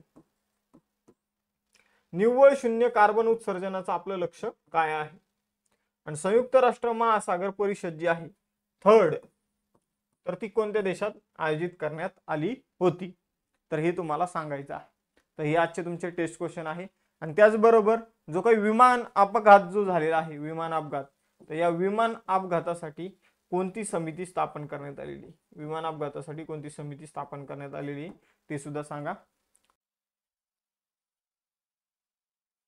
नमस्कार विद्यार्थी मित्रांनो, अभ्यास मित्र परिवारामध्ये तुम्हा सर्वांचं स्वागत आहे. मित्रांनो, आज आपण 19 जून 2020 रोजीचं करंट अफेअर्सचं सेशन बघणार आहोत. जे मुलं डेली ही सिरीज फॉलो करतात त्यांनी लेक्चरला लाईक करा, चॅनलला सबस्क्राईब करून ठेवा म्हणजे तुम्हाला डेली या लेक्चरचे नोटिफिकेशन जे आहे ते मिळत जातील. ठीक आहे, मग सुरुवात करूया आपण 19 जून रोजीच्या करंट अफेअर्सला. तर इथं पहिला क्वेश्चन जो आहे तो तुमच्या समोर येत आहे, फूड प्लॅनेट प्राइज 2025 कोणाला प्रदान करण्यात आलेला आहे. तर आपण जर बघितलं एक स्वीडनची कंपनी आहे नायट्रोकॅप्ट. तर नायट्रोकॅप्ट नावाची कंपनी आहे, तिला फूड प्लॅनेट प्राइज 2025 देण्यात आलेला आहे. तर आपण जर बघितलं तर अन्न जगाला मिळण्यासाठी जे लोक प्रयत्न करतात त्यांना एक पुरस्कार दिला तो फूड प्लॅनेट प्राइज. मग याविषयी अधिक आपण जाणून घेणारच आहोत. पण हा जो पुरस्कार आहे तो एका स्वीडनच्या कंपनीला मिळालेला आहे, नायट्रोकॅप्ट. आता आपण जर बघितलं नायट्रोकॅप्ट नावाची कंपनी काय आहे नेमकं, तर यांनी अशा प्रकारची एक टेक्नॉलॉजी विकसित केलेली आहे की जी काय करते, हवेतील नायट्रोजन जो आहे तर तो जमिनीत मिसळण्याचं काम जे आहे ती करते. आपण जर बघितलं तर जे काही आपले वनस्पती असतात त्यांना त्यांचं अन्न बनवण्यासाठी किंवा त्यांची वाढ चांगली होण्यासाठी नायट्रोजन या घटकाची जास्त गरज लागते. आणि आपण नायट्रोजन युरियाच्या वगैरे याच्या त्याच्या माध्यमातून जे आहे खतांच्या माध्यमातून फर्टिलायझरच्या माध्यमातून झाडांपर्यंत पोहोचवण्याचं काम करतो. भारतामध्ये अशी एक पण मृदा नाही की ज्या मृदेमध्ये आपल्याला निसर्गतः नायट्रोजन बघायला मिळतो. म्हणजे नायट्रोजन जो आहे तो मृदेमध्ये नाहीये, मग तिला वातावरणातून घ्यावा लागतो. मग काही सजीव आहे ॲझिटोबॅक्टर, तर ते काय करतात, नायट्रोजन जे आहे तर ते मुळांपर्यंत झाडांच्या पोहोचवण्याचं काम करतात. पण सगळीकडेच ही क्रिया होत नाही, मग त्यामुळं झाडांपर्यंत नायट्रोजन पोहोचवणं गरजेचं असतं, मातीमध्ये त्याला मिळवणं गरजेचं असतं. ती टेक्नॉलॉजी विकसित केलेली आहे नायट्रोकॅप नावाच्या स्वीडनच्या कंपनीने. म्हणून आपण जर बघितलं तर स्वीडनच्या कंपनीला फूड प्लॅनेट प्राइज देण्यात आलेला आहे. मित्रांनो, आज मी तुम्हाला एक क्वेश्चन विचारतो की नायट्रोजन मातीमध्ये मिसळण्याचं काम किंवा नायट्रोजन जे आहे ते मुळांपर्यंत पोहोचवण्याचं काम जे आहे ते काही सजीव करतात, रायझोबियम, ॲझिटोबॅक्टर. तर त्या सजीवांची तुम्हाला जी नावं माहिती ती कमेंट बॉक्समध्ये लिहायची आहे. आणि ज्यांना माहित नाही त्यांनी कमेंट बॉक्स जाऊन ओपन करायचा की वाचायची, की दुसऱ्यांनी जी तुमच्यापर्यंत इन्फॉर्मेशन शेअर केलेली आहे ती रीड करायची. ठीक आहे. तर ज्यांना माहित असेल त्यांनी ते नोट डाऊन करून ठेवायचं आहे. तर अत्यंत महत्त्वाचं आहे, त्यावर सुद्धा आपल्याला प्रश्न विचारला जातो. मग आपण जर बघितलं तर स्वीडिश स्टार्टअप आहे नायट्रोकॅप, त्याला हा पुरस्कार मिळालेला आहे. मग आपण जर बघितलं तर कर्ट बर्गफोर्स नावाचं फाउंडेशन आहे. कर्ट बर्गफोर्स यांच्या मार्फत हा जो फूड प्लॅनेट प्राइज जो आहे तो दिला जातो, हे लक्षात ठेवा. आणि विजेत्याला 2 दशलक्ष डॉलर जे आहे ते दिले जातात. मग आपण जर बघितलं तर आता या नायट्रोकॅपला 2 दशलक्ष डॉलर मिळतील आणि ते अजून चांगल्या रीतीने संशोधन जे आहे ते करतील. तर आपण जर बघितलं तर नायट्रोजन जो आहे हवेतून वेगळा करून जमिनीमध्ये मिसळवण्यासाठी हे अक्षय ऊर्जेचा वापर करतात. आपण जर बघितलं तर प्लाझ्मा आणि अक्षय ऊर्जेचा वापर करून हे ते क्रिया जी आहे, ही जी टेक्नॉलॉजी त्यांनी डेव्हलप केलेली आहे, तर तिच्यासाठी जीवाश्म इंधन असलेले जे काही सोर्स आहे, ऑइल आणि कोळसा यांचा वापर न करता आपण जर बघितलं अक्षय ऊर्जेचा वापर हे करतात. त्यामुळे अजूनच ही टेक्नॉलॉजी जी आहे ती बेस्ट आहे. पुढे आता सगळे महत्त्वाचे पुरस्कार आपण जाणून घेऊया. जागतिक अन्न पुरस्कार जो आहे तो डॉक्टर मारियान्जेला हंगेरिया यांना मिळालेला आहे. त्यानंतर 34वा सरस्वती सन्मान जो आहे तो भद्रेश दास यांना मिळालेला आहे. आपण जर बघितलं सरस्वती सन्मान कोणत्या फाउंडेशनच्या माध्यमातून देण्यात येतो, तर के बिर्ला फाउंडेशनच्या माध्यमातून देण्यात येतो. के बिर्ला फाउंडेशनच्या माध्यमातून व्यास सन्मान तसेच बिहारी सन्मान जो आहे तो देण्यात येतो. आपण जर बघितलं तर भारतीय संविधानामध्ये असलेल्या 22 भाषांसाठी सरस्वती सन्मान देण्यात येतो, तो भद्रेश दास यांना मिळालेला आहे. जागतिक अन्न पुरस्कार सुद्धा लक्षात ठेवायचा आहे. जागतिक अन्न पुरस्काराचे पहिले विजेते होते एम.एस. स्वामीनाथन हे पहिले विजेते होते. एबेल पुरस्कार जर बघितलं तर याला गणित क्षेत्रातील नोबेल पुरस्कार म्हटला तर हमासाकी काशिवारा यांना मिळालेला आहे. त्यानंतर संगीत कलानिधी पुरस्कार R.K. श्रीराम कुमार यांना मिळाला. स्टॉकहोम वॉटर प्राइज याला वॉटर नोबेल म्हटला तर जो गुंटेर ब्लाशेल यांना मिळालेला आहे. 59वा ज्ञानपीठ पुरस्कार आपण जर बघितलं तर भारतातला साहित्य क्षेत्रातला सर्वात मोठा पुरस्कार आहे ज्ञानपीठ पुरस्कार, जो विनोद कुमार शुक्ला यांना मिळालेला आहे 59वा.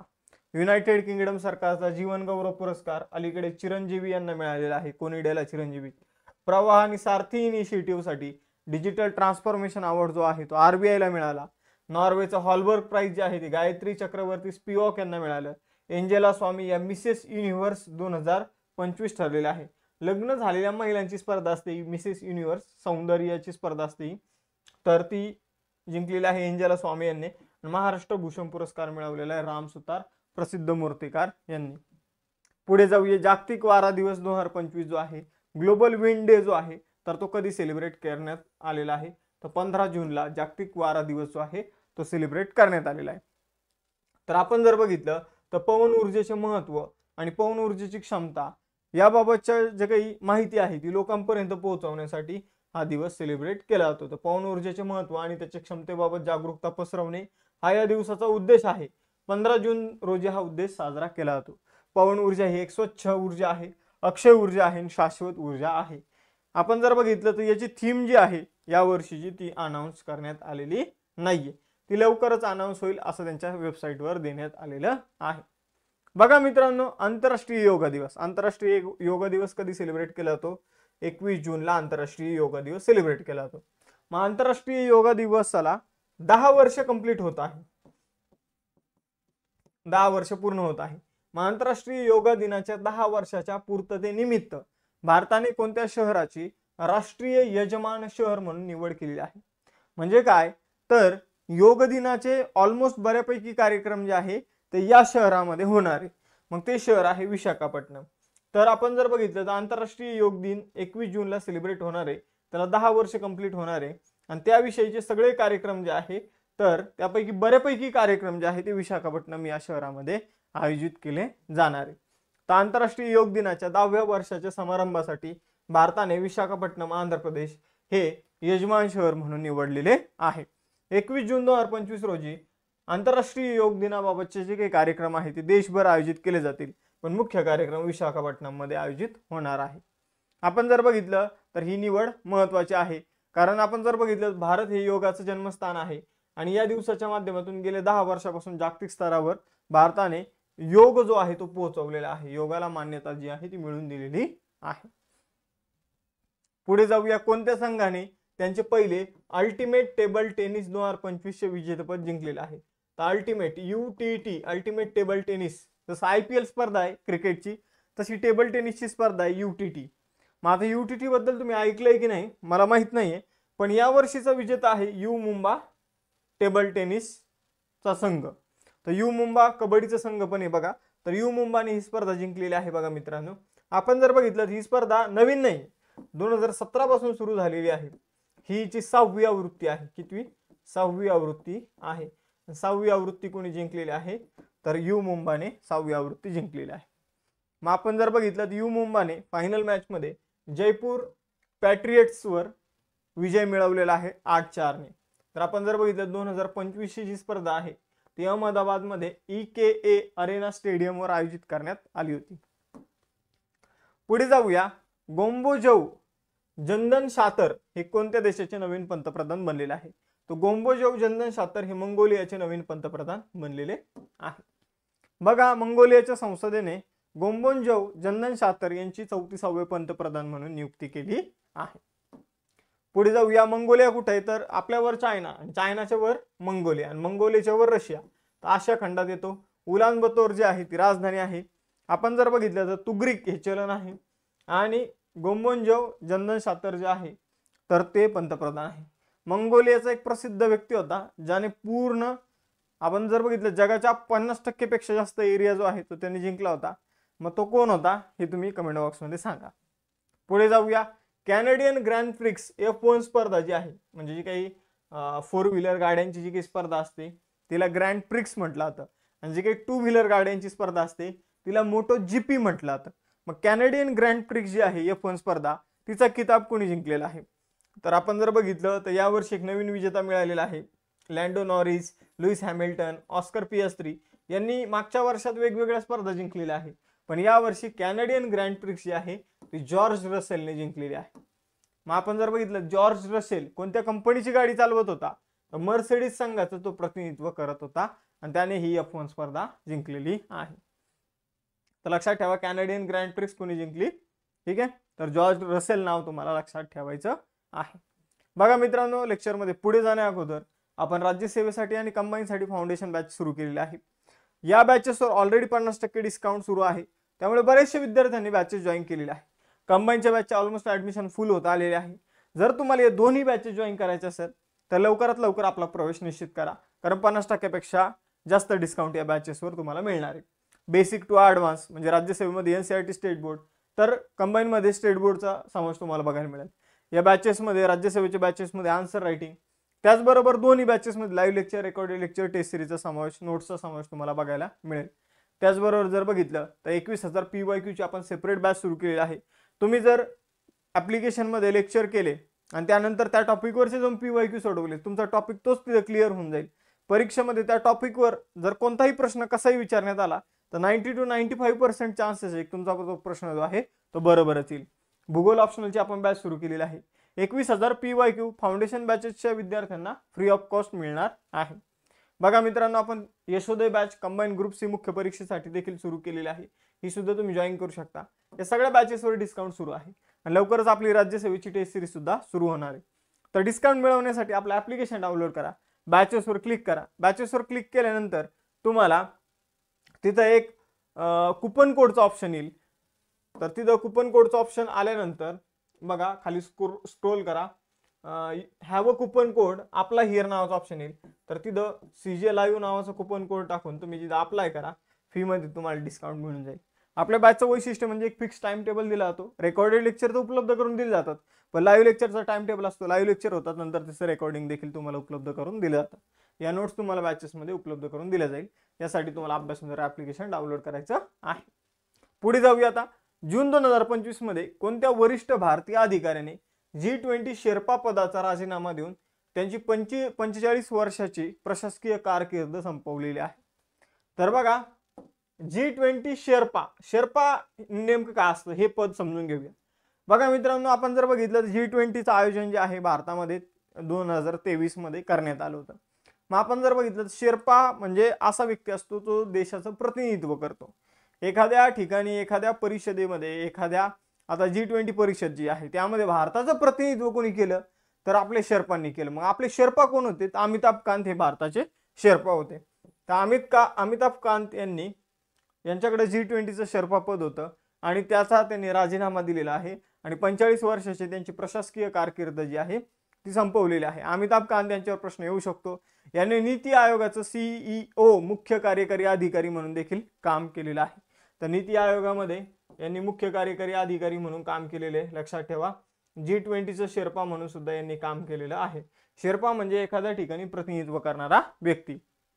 आपण जर बघितलं तर 45 वर्षांची यांची प्रशासकीय कारकीर्द जी आहे ती आता समाप्त झालेली आहे। जुलै 2022 मध्ये जर बघितलं त्यांची शेर्पा म्हणून नियुक्ती करण्यात आली होती। 3 वर्षे हे G20 चे शेर्पा भारताच्या तर्फे राहिलेले आहे।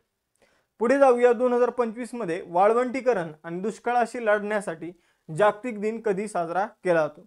2025 मध्ये 17 जूनला वाळवंटीकरण आणि दुष्काळासोबत लढा देण्यासाठी 17 जूनला जागतिक दिन जो आहे तो सेलिब्रेट केला जातो। मग आपण जर बघितलं तर या दिवशी काय केलं जातं तर वाळवंटीकरणाचा प्रसार कशा प्रकारे होतो, दुष्काळ का पडतो याबाबत लोकांना समजवलं जातं, याबाबत लोकांना जागरूक केलं जातं। आणि या वर्षीची थीम आहे restore the land, unlock the opportunities. पुढे जाऊया। जून 2025 मध्ये भारत सरकारने सुरू केलेल्या आतापर्यंतच्या सर्वात मोठ्या आदिवासी सक्षमीकरण मोहिमेचं नाव काय आहे? तर आदिवासी बांधवांना सरकारी योजनांबाबत माहिती मिळत नाही, बरेचसे माहिती जी आहे किंवा लाभ जे आहे ते आदिवासी बांधवांपर्यंत पोहोचत नाही। काही अधिकारी मधल्यामध्येच काय करतात तर जो काही लाभ आहे तो स्वतःच घेतात, ठीक आहे, हे तर तुम्हालाही मलाही माहिती आहे। पण आता ते जे लाभ आहे ते खऱ्या अर्थाने ज्यांच्यासाठी ती योजना सुरू केलेली आहे त्यांच्यापर्यंत पोहोचवण्यासाठी धरती आबा सार्वजनिक सहभाग मोहीम, ज्याला धरती आबा जनभागीदारी अभियान असं म्हटलं जाणार आहे, आणि हे जे अभियान आहे तर ते अलीकडे सुरू करण्यात आलेले आहे। 15 दिवसाचं हे अभियान असणार आहे। 15 जून 2025 पासून सुरू झालेलं आहे आणि या अभियानाचा उद्देश सगळ्या जे काही कल्याणकारी योजना ज्या आहे, सरकारी योजना ज्या आहे, सरकारी कार्यक्रम जे आहे ते आदिवासी बांधवांपर्यंत सोपवणे ही आहे। धरती आबा जनसहभाग मोहीम तुम्हाला लक्षात ठेवायची आहे। पुढे जाऊया। ITF म्हणजे इंटरनॅशनल टेनिस फेडरेशन। महिला टेनिस स्पर्धा 2025च्या दुहेरीचं विजेतेपद कोणी जिंकलेलं आहे? तर भारताची अंकिता रैना आणि एलिसा रोबे जी फ्रान्सची आहे, तर यांनी महिला दुहेरी म्हणजे काय तर या साइडने टेनिस 2 महिला खेळणार, समोरच्या साइडने टेनिस 2 महिला खेळणार। तर मग टेनिस दुहेरीची इंटरनॅशनल टेनिस फेडरेशनची जी काही स्पर्धा आहे ती अंकिता रैना आणि एलिसा रोबे यांनी जिंकलेली आहे। ही स्पर्धा पोर्तुगालमध्ये गुइमारेस या ठिकाणी आयोजित करण्यात आली होती, बघा लक्षात ठेवायचे। पुढे जाऊया। जून 2025 मध्ये उत्तर कोरियामध्ये भारताचे राजदूत म्हणून कुणाची पुन्हा नियुक्ती करण्यात आली आहे? बघा उत्तर कोरियामध्ये इतके दिवस जे काही राजदूत वगैरे होते ते कोविड पासून सगळं बंद करण्यात आलं होतं। म्हणजे तिथे ना आता कोणत्या देशांचे राजदूत होते ना आता पर्यटकांना जाण्यास परमिशन होती। मग आता परत हळूहळू एक देशाचे राजदूत जे आहे ते उत्तर कोरियामध्ये जात आहे।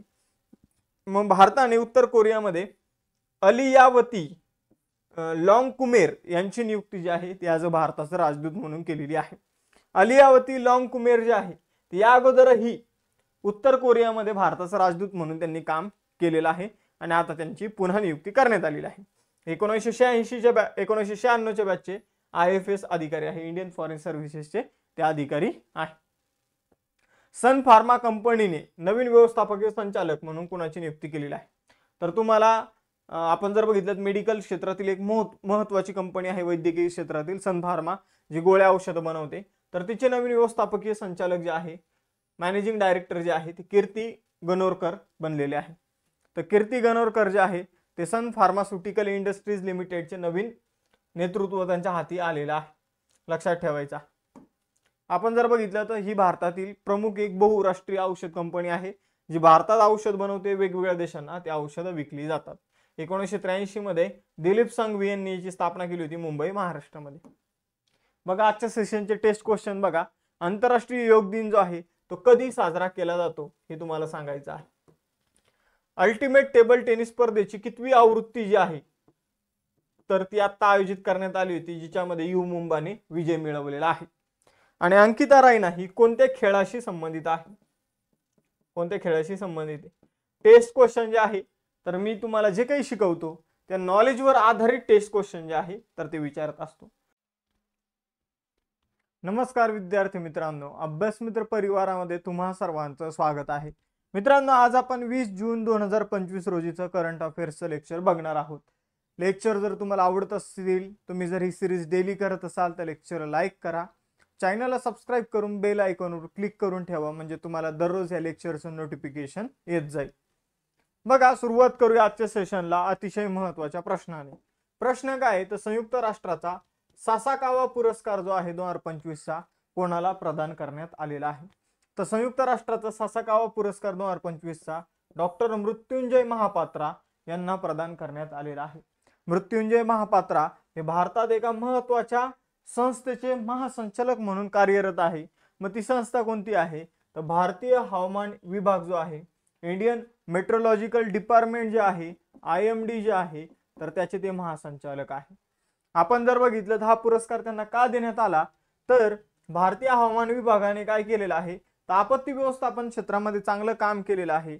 आपत्ती जोखीम कमी करण्यासाठी आपण जर बघितलं तर एखादी चक्रीवादळ येणार असेल, जोरदार पाऊस येणार असेल तर पहिलेच आपल्याला इशारा जे आहे ते भारताच्या हवामान विभागामार्फत देण्यात येतो. तुम्ही आजकाल बघितलं असेल पुढे जर जास्त पाऊस पडणार असेल तर त्याविषयक माहिती जी आहे ती आपल्या मोबाईलवर मेसेजद्वारे लगेच पाठवली जाते. तर ती पाठवण्यामध्ये मेन रोल हा भारतीय हवामान विभागाचा आहे. आणि भारतीय हवामान विभागामध्ये हे जे काही काम इतकं चांगल्या पद्धतीने केलेलं आहे त्यामध्ये डॉक्टर मृत्युंजय महापात्रा यांचा मेन रोल आहे. आणि त्यांच्या या कार्याचा गौरव करण्यासाठी युनायटेड नेशन सासाकावा पुरस्कारने त्यांचा सन्मान जो आहे तो करण्यात आलेला आहे. तर हे यश जागतिक आपत्ती व्यवस्थापनात भारताची वैज्ञानिक क्षमता आणि नेतृत्व दर्शवत आहे. महत्त्वाचे पुरस्कार सुद्धा बघून घेऊया जे आपल्याला परीक्षेमध्ये विचारले जातात, जसं की 34वा सरस्वती सन्मान भद्रेश दास यांना मिळालेला आहे. मग हा पुरस्कार कोणत्या फाउंडेशन मार्फत देण्यात येतो हे तुम्ही मला कमेंट बॉक्समध्ये सांगायचे. कारण मी कालच्याच लेक्चरमध्ये तुम्हाला सांगितलं होतं की सरस्वती सन्मान, व्यास सन्मान, बिहारी सन्मान हे एका फाउंडेशन मार्फत देण्यात येतात. मग ते फाउंडेशन तुम्ही सांगा. एबल पुरस्कार आपण जर बघितलं गणित क्षेत्रातील नोबेल पुरस्कार म्हणून ओळखला जातो, मासाकी काशिवारा यांना मिळालेला आहे. संगीत कलानिधी पुरस्कार RK श्रीराम कुमार यांना मिळालेला आहे. स्टॉकहोम वॉटर प्राइज जे आहे ते गुंटर ब्लाशेल यांना मिळालेला आहे. 59वा ज्ञानपीठ पुरस्कार जो आहे तो विनोद कुमार शुक्ला यांना मिळालेला आहे. युनायटेड किंगडम सरकारचा जीवन गौरव पुरस्कार कोनिडेला चिरंजीवी यांना मिळालेला आहे. प्रवाह आणि त्याचबरोबर सारथी इनिशिएटिव्ह साठीचा डिजिटल ट्रान्सफॉर्मेशन अवॉर्ड RBI ला मिळालेला आहे. नॉर्वेचा हॉलबर्ग प्राइज जे आहे ती गायत्री चक्रवर्ती स्पिवॉक यांना मिळालेला आहे. एंजेला स्वामी या मिसेस युनिव्हर्स 2025 ठरले आहेत.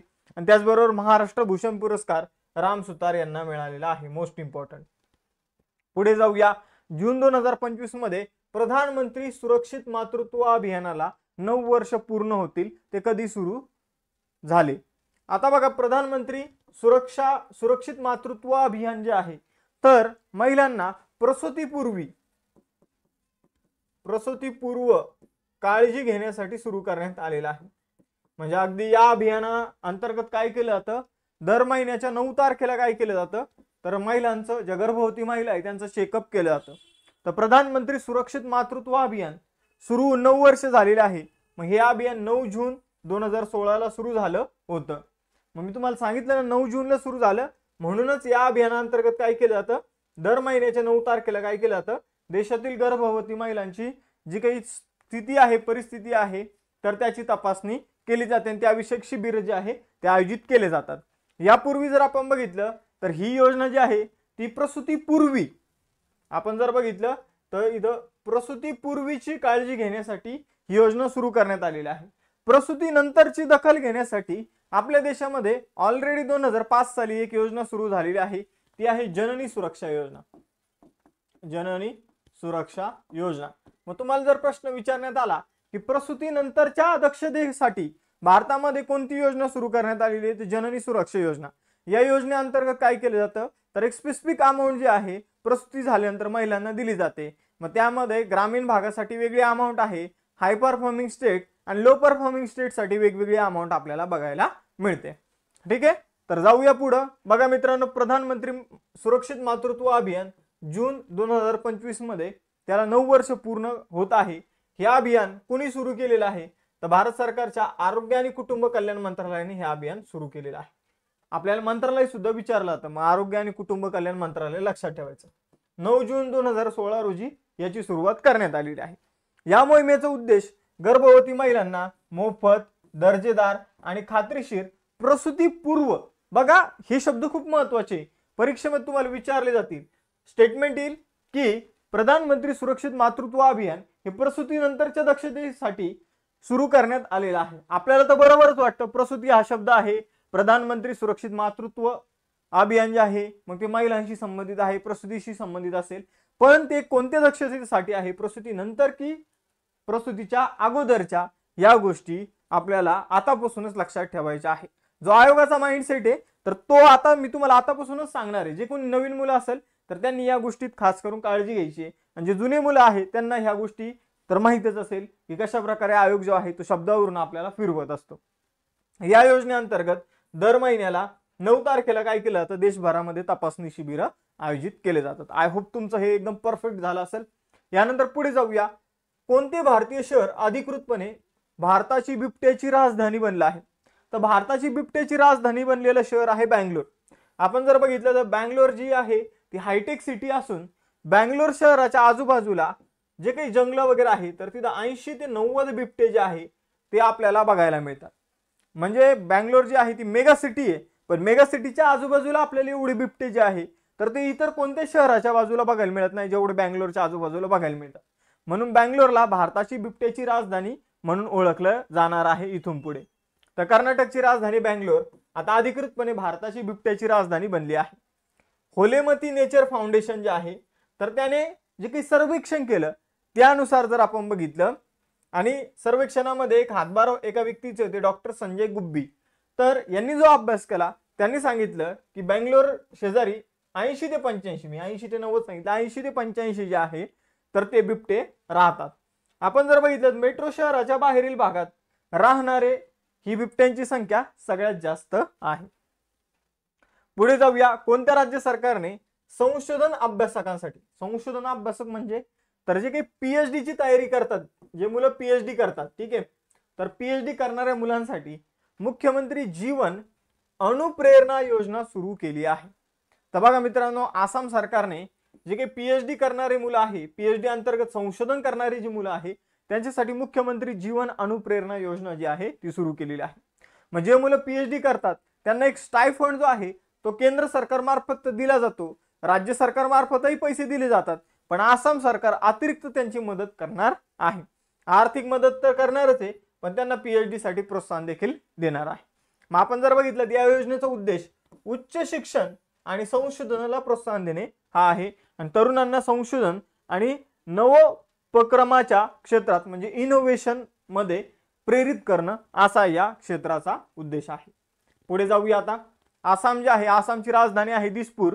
26 जानेवारी 1950 ला आसामची स्थापना झालेली आहे. हेमंत बिस्वा शर्मा जे आहे ते मुख्यमंत्री आहे आणि राज्यपाल आहे लक्ष्मण प्रसाद आचार्य. आसाम मधील सगळ्यात महत्वाची जी नदी आहे, आसाम मधील सगळ्यात महत्वाची नदी जी आहे ती कोणती आहे, तर ब्रह्मपुत्रा. ब्रह्मपुत्रा ही नदी आसामची सगळ्यात महत्वाची नदी आहे. ऍक्च्युली ब्रह्मपुत्रा नदीचं ब्रह्मपुत्रा हे नाव आसाममध्येच पडलेलं आहे. म्हणजे तिचे अरुणाचल प्रदेशमध्ये तिला वेगळं नाव आहे, तिबेटमध्ये तिला वेगळं नाव आहे, यारलुंग सांगपो वगैरे. तर आसाममध्ये खऱ्या अर्थाने आल्यानंतर ती बनते ब्रह्मपुत्रा. ठीक आहे, तर लक्षात ठेवा. तिथून मग ती पुढे जाऊन आपण जर बघितलं तर बांगलादेशमध्ये एंटर करते आणि मग बांगलादेशमध्ये एंटर केल्यानंतर तिचं पुढं नाव चेंज होऊन जातं, पद्मा वगैरे नाव जे आहे नावात बदल होतो. तर ब्रह्मपुत्रा नदी लक्षात ठेवायची आहे. आता मी तुम्हाला एक प्रश्न विचारतो. ब्रह्मपुत्रा नदीच्या पात्रात एक बेट आहे, ऍक्च्युली तो एक जिल्हा आहे आसाम मधला. तर ते बेट नदीच्या पात्रातील सगळ्यात मोठं बेट आहे. मग ते बेटाचं नाव काय आहे हे मला तुम्ही कमेंट बॉक्स मध्ये सांगा. बघा, जून 2025 मध्ये कॅनडामध्ये होणाऱ्या G7 शिखर परिषदेत भारताचं नेतृत्व कोण करणार आहे? तर G7 शिखर परिषदेमध्ये भारताचं नेतृत्व करणारे पंतप्रधान नरेंद्र मोदी. मग आपण जर बघितलं तर G7 ग्रुप ऑफ 7 नेशन, मग यामध्ये कोणकोणते देश आहे? तर USA आहे, कॅनडा आहे, त्यानंतर UK म्हणजे इंग्लंड आहे, त्यानंतर फ्रान्स आहे, त्यानंतर जर बघितलं तर जर्मनी आहे, जपान आहे आणि इटली. हे देश आपल्याला G7 या ग्रुपमध्ये बघायला मिळतात. मग आपण जर बघितलं तर G7 ची बैठक जी आहे यंदा ती कॅनडा होस्ट करत आहे. तर कॅनडाच्या अल्बर्टा प्रांतामध्ये कनानास्किस या ठिकाणी ही बैठक आयोजित करण्यात येत आहे आणि मग त्याला पंतप्रधान नरेंद्र मोदी उपस्थित राहणार आहे. G7 बैठकीसाठी कॅनडाचे पंतप्रधान मार्क कार्नी यांनी पंतप्रधान नरेंद्र मोदी यांना इन्व्हिटेशन दिलेलं आहे. पंतप्रधान नरेंद्र मोदींनी यापूर्वी 2019, 2021, 22, 23 आणि 24 या परिषदामध्येही सहभाग घेतलेला आहे. भारत सदस्य नाहीये, पण भारताला आमंत्रित केलं जातं. यावरून कळतं भारत आता जागतिक लेवलवर एक महत्वाचा देश बनलेला आहे. यावर्षीची G7 समिटची जी काही आवृत्ती होती ती 51वी आवृत्ती होती. यावर्षीची G7 ची समिट जी आहे ती गाजलेली आहे. ती का गाजली? काही डोनाल्ड ट्रम्प यांचे जे काही आपण म्हणूया ते ज्या प्रकारे वागले, कारण तिथे येऊन त्यांनी कॅनडाचा अपमान केला. ठीक आहे, कॅनडाचा अपमान केला, प्लस एक स्टेटमेंट केलं की चायनाला G7 मध्ये सामील करून G7 चे G8 करावं लागणार आहे, असं त्यांचं स्टेटमेंट होतं. तर या सगळ्या गोष्टींमुळे यावर्षीची G7 समिट जी आहे ती गाजलेली आहे आणि त्यावर आपल्याला प्रश्न विचारला जाऊ शकतो. अचानक G7 च्या समिट मधून डोनाल्ड ट्रम्प जे आहे ते निघून अमेरिकेला गेले. ठीक आहे, आणि ते अमेरिकेला गेले आणि भारताच्या पंतप्रधानांना म्हणे तिथं भेट न घेता पंतप्रधान म्हणे की तुम्ही या भेटीला अमेरिकेमध्ये. कॅनडा आणि अमेरिका जवळजवळचे. तर भारताच्या पंतप्रधानांनी तिथं नकार दिलेला आहे अमेरिकेची भेट घेण्यासाठी, अमेरिकेत जाण्यासाठी. ते भारतामध्ये परत आलेले आहे. यामुळे ही समिट जी आहे ती गाजलेली आहे आणि यावर आपल्याला निश्चितच प्रश्न जो आहे तो विचारला जाऊ शकतो. पुढे जाऊया. मध्य प्रदेशातील पंचमढी वन्यजीव अभयारण्याचं नवीन नाव काय असणार आहे? तर पंचमढी अभयारण्याचं नवीन नाव असणार आहे राजा भभूत सिंह वन्यजीव अभयारण्य. तर नाव लक्षात ठेवा, राजा भभूत सिंह अभयारण्य जे आहे ते पंचमढी अभयारण्याचं नवीन नाव असणार आहे. पंचमढी अभयारण्य कुठं आहे? ते मध्य प्रदेशमध्ये आहे. राजा भभूत सिंह हे सातपुडा प्रदेश जो आहे तर त्या ठिकाणचे माजी शासक होते. आपण जर बघितलं तर त्यामुळं त्यांचं जे नाव आहे ते या अभयारण्याला देण्यात आलेलं आहे. मित्रांनो, मी तुम्हाला एक प्रश्न विचारतो. महाराष्ट्रामध्ये जो काही सातपुडा पर्वताचा भाग आहे तिथं कोणती आदिवासी जमाती जी आहे ती आपल्याला बघायला मिळते? आपल्याकडे जर बघितलं सातपुडा पर्वतामध्ये कोणती आदिवासी जमाती जी आहे ती आपल्याला बघायला मिळते? महाराष्ट्राच्या भूगोलावर तुम्हाला हा प्रश्न नेहमी विचारला जातो. मग कमेंट बॉक्स मध्ये उत्तर द्या. आणि ज्यांना उत्तर माहित नाही त्यांनी दुसऱ्यांची उत्तरं चेक करा. ठीक आहे, आणि तुमचं नॉलेज वाढवा. ज्यांचं नॉलेज त्यांनी उत्तर द्या.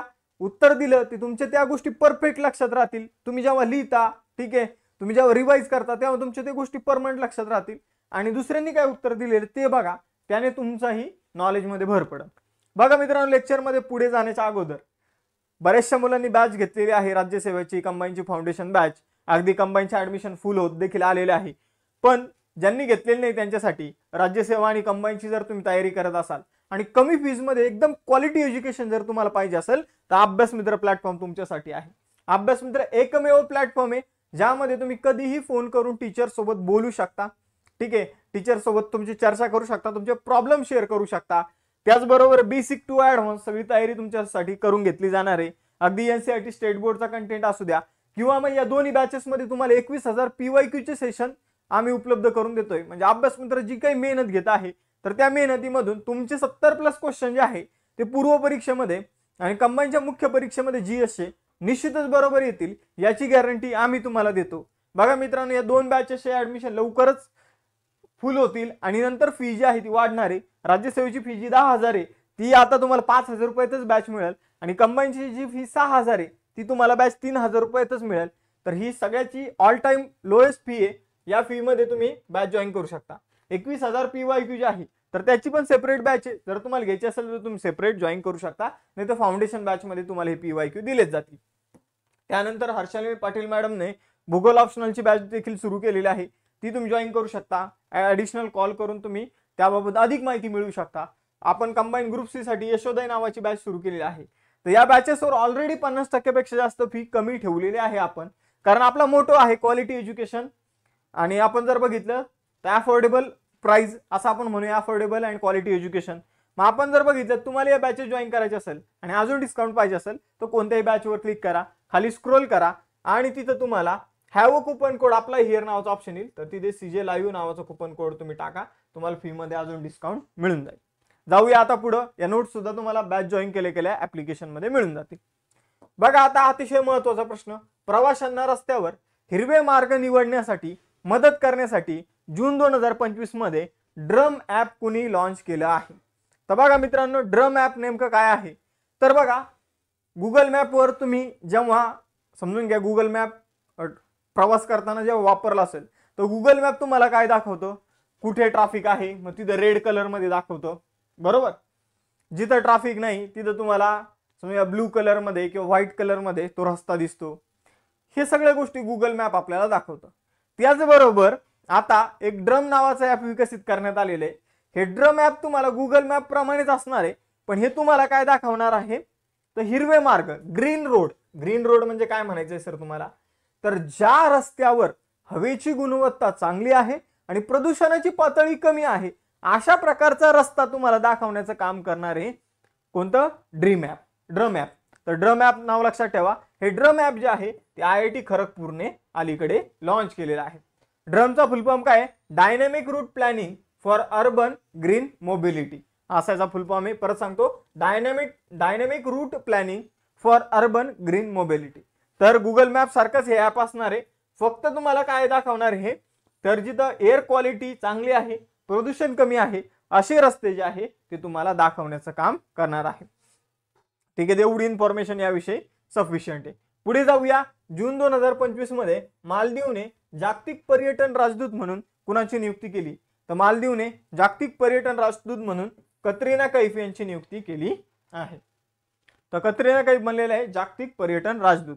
तर मालदीवच्या पर्यटन मंत्रालयाने याची घोषणा जी आहे ती अलीकडे केलेली आहे। पुढे जाऊया, मालदीव कुठे येतो? तर आशिया खंडामधील मालदीव हा देश आहे। माले राजधानी आहे। मालदीवियन रुफिया हे त्यांचं चलन आहे।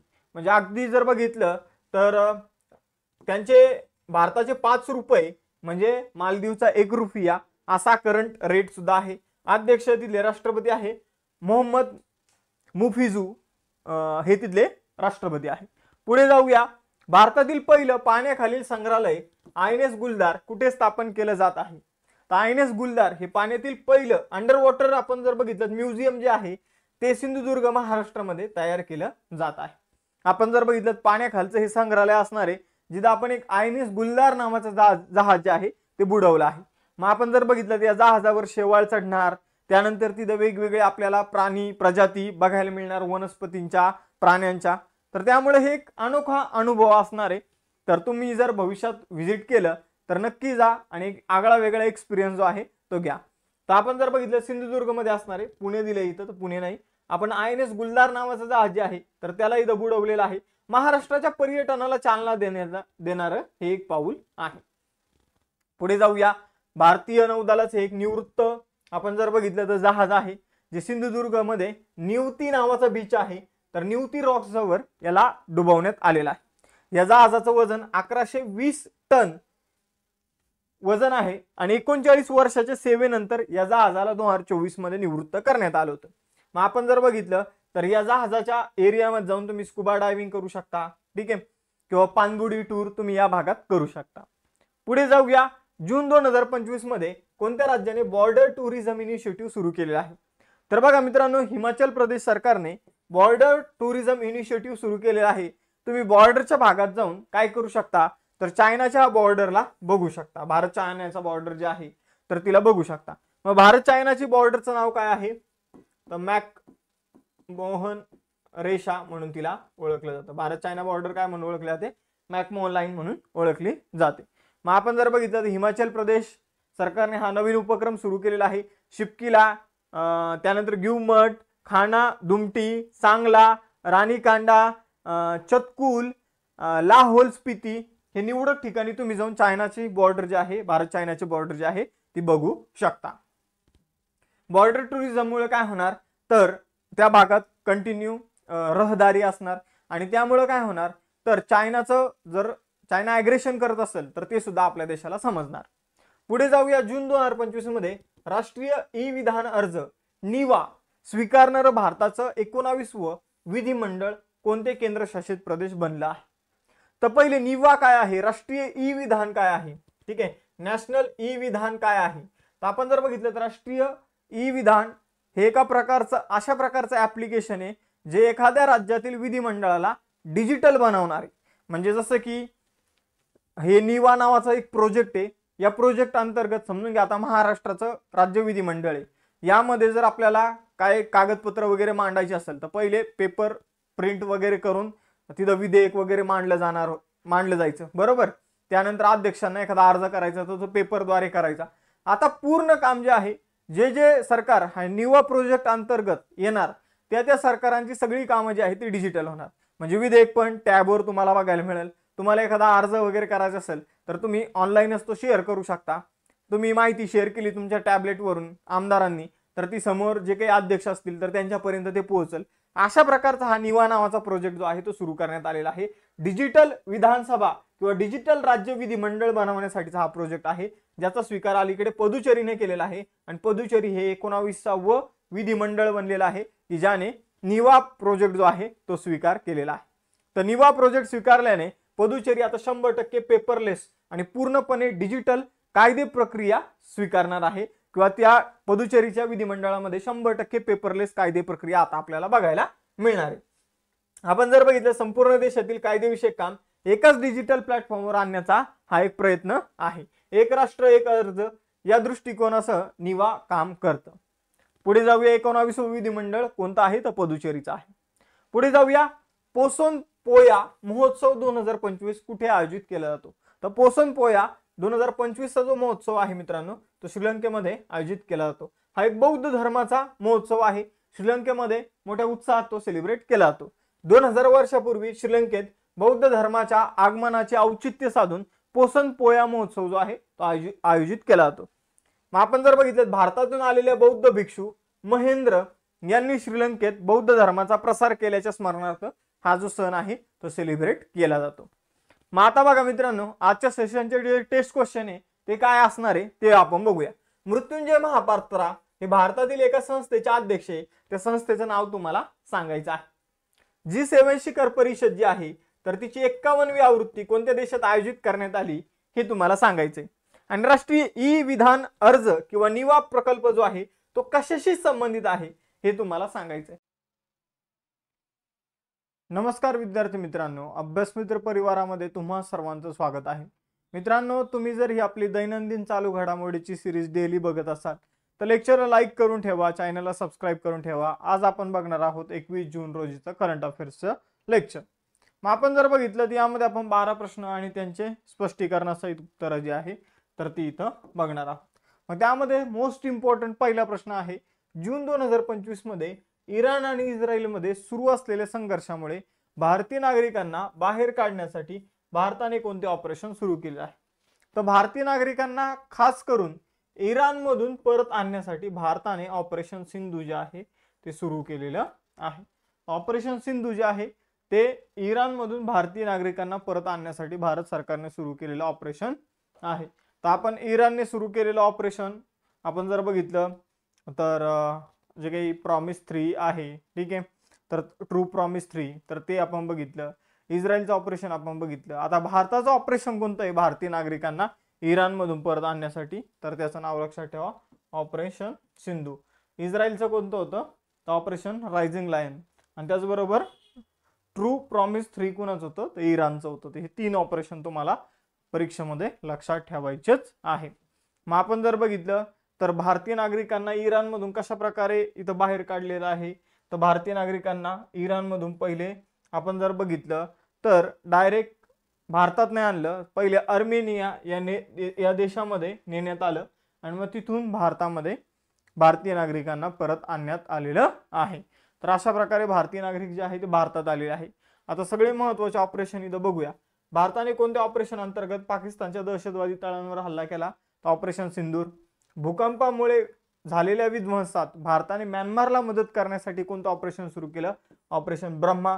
नक्षलवाद्यांना संपवण्यासाठी आणि माओवाद्याच्या राजकीय विचारसरणीला संपवण्यासाठी केंद्र सरकारने कोणतं ऑपरेशन सुरू केलं, तर ऑपरेशन कागर. युद्धग्रस्त युक्रेनमध्ये अडकलेल्या भारतीय नागरिकांना परत आणण्यासाठी भारत सरकारने ऑपरेशन गंगा सुरू केलं. इस्रायल आणि हमास यांच्यामध्ये जेव्हा युद्ध सुरू झालं होतं तेव्हा भारतीय नागरिकांना परत आणण्यासाठी भारत सरकारने ऑपरेशन अजय सुरू केलं. तुर्की आणि सिरियामध्ये जेव्हा भूकंप आला होता तर तेव्हा तिथल्या लोकांना मदत करण्यासाठी आपण ऑपरेशन दोस्त सुरू केलं होतं. पण दोस्तानेच काय केलं होतं, आपला घात केला होता. त्या तुर्कीने काय केलं होतं, पाकिस्तानला ऑपरेशन सिंदूर दरम्यान ड्रोनची मदत केलेली आहे. हैती या देशामधून भारतीय नागरिकांना परत आणण्यासाठी, हैतीपासून भारतीय नागरिकांना वाचवण्यासाठी आपण ऑपरेशन इंद्रावती जे आहे ते सुरू केलेलं आहे. अमरनाथ यात्रा सुरळीत आणि सुरक्षितपणे पार पाडण्यासाठी सुरक्षा दलांनी ऑपरेशन शिवा हे सुरू केलेलं आहे. तर हे होते महत्त्वाचे ऑपरेशन. यानंतर दुसरा क्वेश्चन आता आपण इथं बघणार आहोत, जागतिक ऑटिस्टिक प्राईड डे 2025 कधी साजरा केला जातो. तर ऑटिस्टिक हा एक काय आहे मित्रांनो, हा आजार आहे. हा काय आहे, आजार आहे. आपण जर बघितलं तर आपण जो दिवस बघत आहोत, ठीक आहे, तर तो दिवस कशाशी संबंधित आहे हे पहिले आपल्याला समजून घेणं गरजेचं आहे. हा आजार ज्या व्यक्तीला होतो तर त्या व्यक्तीचं त्याच्या हावभावावर, त्याचे जे स्वतःचे हावभाव असतात त्यावर नियंत्रण राहत नाही. म्हणजे समजून घ्या की सिरियस कंडिशन मध्ये त्याच्या चेहऱ्यावर हास्यास्पद हावभाव येऊ शकतात, किंवा हास्यास्पद जर समजून घ्या मैफिल बसलेली असेल, सगळे हसत असतील पण त्याला आतून हसणं जे आहे ते येणार नाही, अशा कंडिशनला ऑटिस्टिक म्हटलं जातं.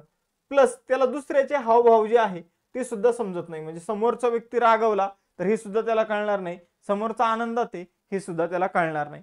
म्हणजे स्वतःचे आणि दुसऱ्याचे हावभाव जे असतात तर त्यावर त्याचं नियंत्रण राहत नाही. अशा आजाराला ऑटिस्टिक डे म्हटलं जातं.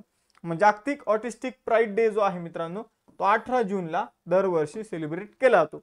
मग का सेलिब्रेट केला जातो, तर हा दिवस जो आहे ऑटिस्टिक नावाचा आजार ज्या व्यक्तींना झालेला आहे त्या व्यक्तींच्या वैशिष्ट्यांचा, क्षमतांचा आणि न्यूरोविषयक म्हणजे मेंदूविषयक विविधतेचा न्यूरोविविधतेचा सन्मान करणे आणि समाजात त्यांचा स्वाभिमान वाढवणे.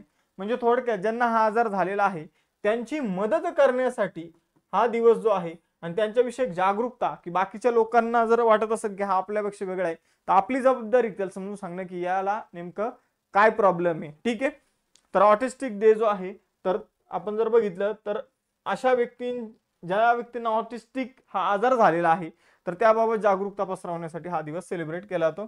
मग आपण जर बघितलं तर यावर्षीची थीम आहे अनअपोलोजेटिकली ऑटिस्टिक. ठीक आहे, तो उच्चारात माझं थोडं कधी कधी जीभ वळत नाही.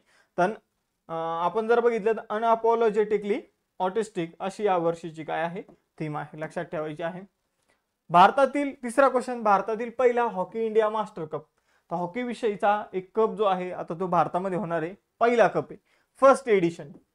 Which edition, first edition. आपण जर बघितलं फर्स्ट एडिशन कुठे आयोजित करण्यात येणार आहे, तर भारतातील पहिला हॉकी इंडिया मास्टर कप जो आहे तो चेन्नई तामिळनाडूमध्ये आयोजित करण्यात येणार आहे. तर पहिलाच कप याचं आयोजन जे आहे ते 18 ते 27 जून या दरम्यान केलं जात आहे. म्हणजे सध्या सुरू झालेला आहे चेन्नईमध्ये. राधाकृष्णन हॉकी स्टेडियम आहे चेन्नईमध्ये, तर तिथं हा कप जो आहे तो खेळवण्यात येणार आहे. जून 2025 मध्ये प्रकाशित झालेल्या the star light the way ही कादंबरी जी आहे ती कोणत्या लेखिकेची आहे? कादंबरीचं नाव आहे the stars light the way. ही कादंबरी जी आहे मित्रांनो ती सुचेता राज खन्ना यांची आहे. आपण जर बघितलं तर सुचेता राज खन्ना यांनी या कादंबरीमध्ये एका महिलेची स्टोरी लिहिली आहे, जी महिला सिंगापूरमध्ये आपलं शांततेत जीवन जगत असते, पण ती भारतामध्ये येते, भारतीय संसदेमध्ये तिला एक महत्वाचं स्थान, महत्वाची पोझिशन दिली जाते. आणि मग तिचा जो प्रवास आहे तर त्याचं वर्णन या कादंबरीमध्ये करण्यात आलेलं आहे. तर सुचेता राज खन्ना यांचं पुस्तक आहे द स्टार्स लाईट द वे नावाचं पुस्तक आहे. आपण जर बघितलं तर शाजमा नावाच्या एका महिलेची यामध्ये गोष्ट दिली आहे, जी सिंगापूरमध्ये शांत जीवन जगत असते, परंतु तिला अचानक भारतीय संसदेमध्ये एक प्रतिष्ठित भूमिका जी आहे ती ऑफर केली जाते. पुढे जाऊया. फ्रान्सच्या प्रतिष्ठित इंटरनॅशनल ॲनिमेशन फेस्टिवल 2025 मध्ये सर्वोत्कृष्ट कमिशन फिल्म श्रेणीमध्ये ज्युरी पुरस्कार कोणाला देण्यात आलेला आहे?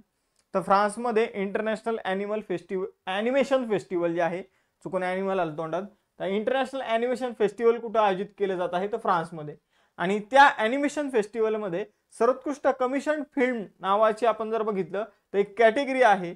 तर त्या कॅटेगरीमध्ये देसी ऊन नावाची एक आपण जर बघितलं तर ॲनिमेटेड फिल्म आहे, तर तिला आपण जर बघितलं बेस्ट फिल्मचा दर्जा जो आहे, ॲनिमेटेड आपण काय म्हणूया फिल्मचा दर्जा जो आहे तर तो मिळालेला आहे, पुरस्कार मिळालेला आहे.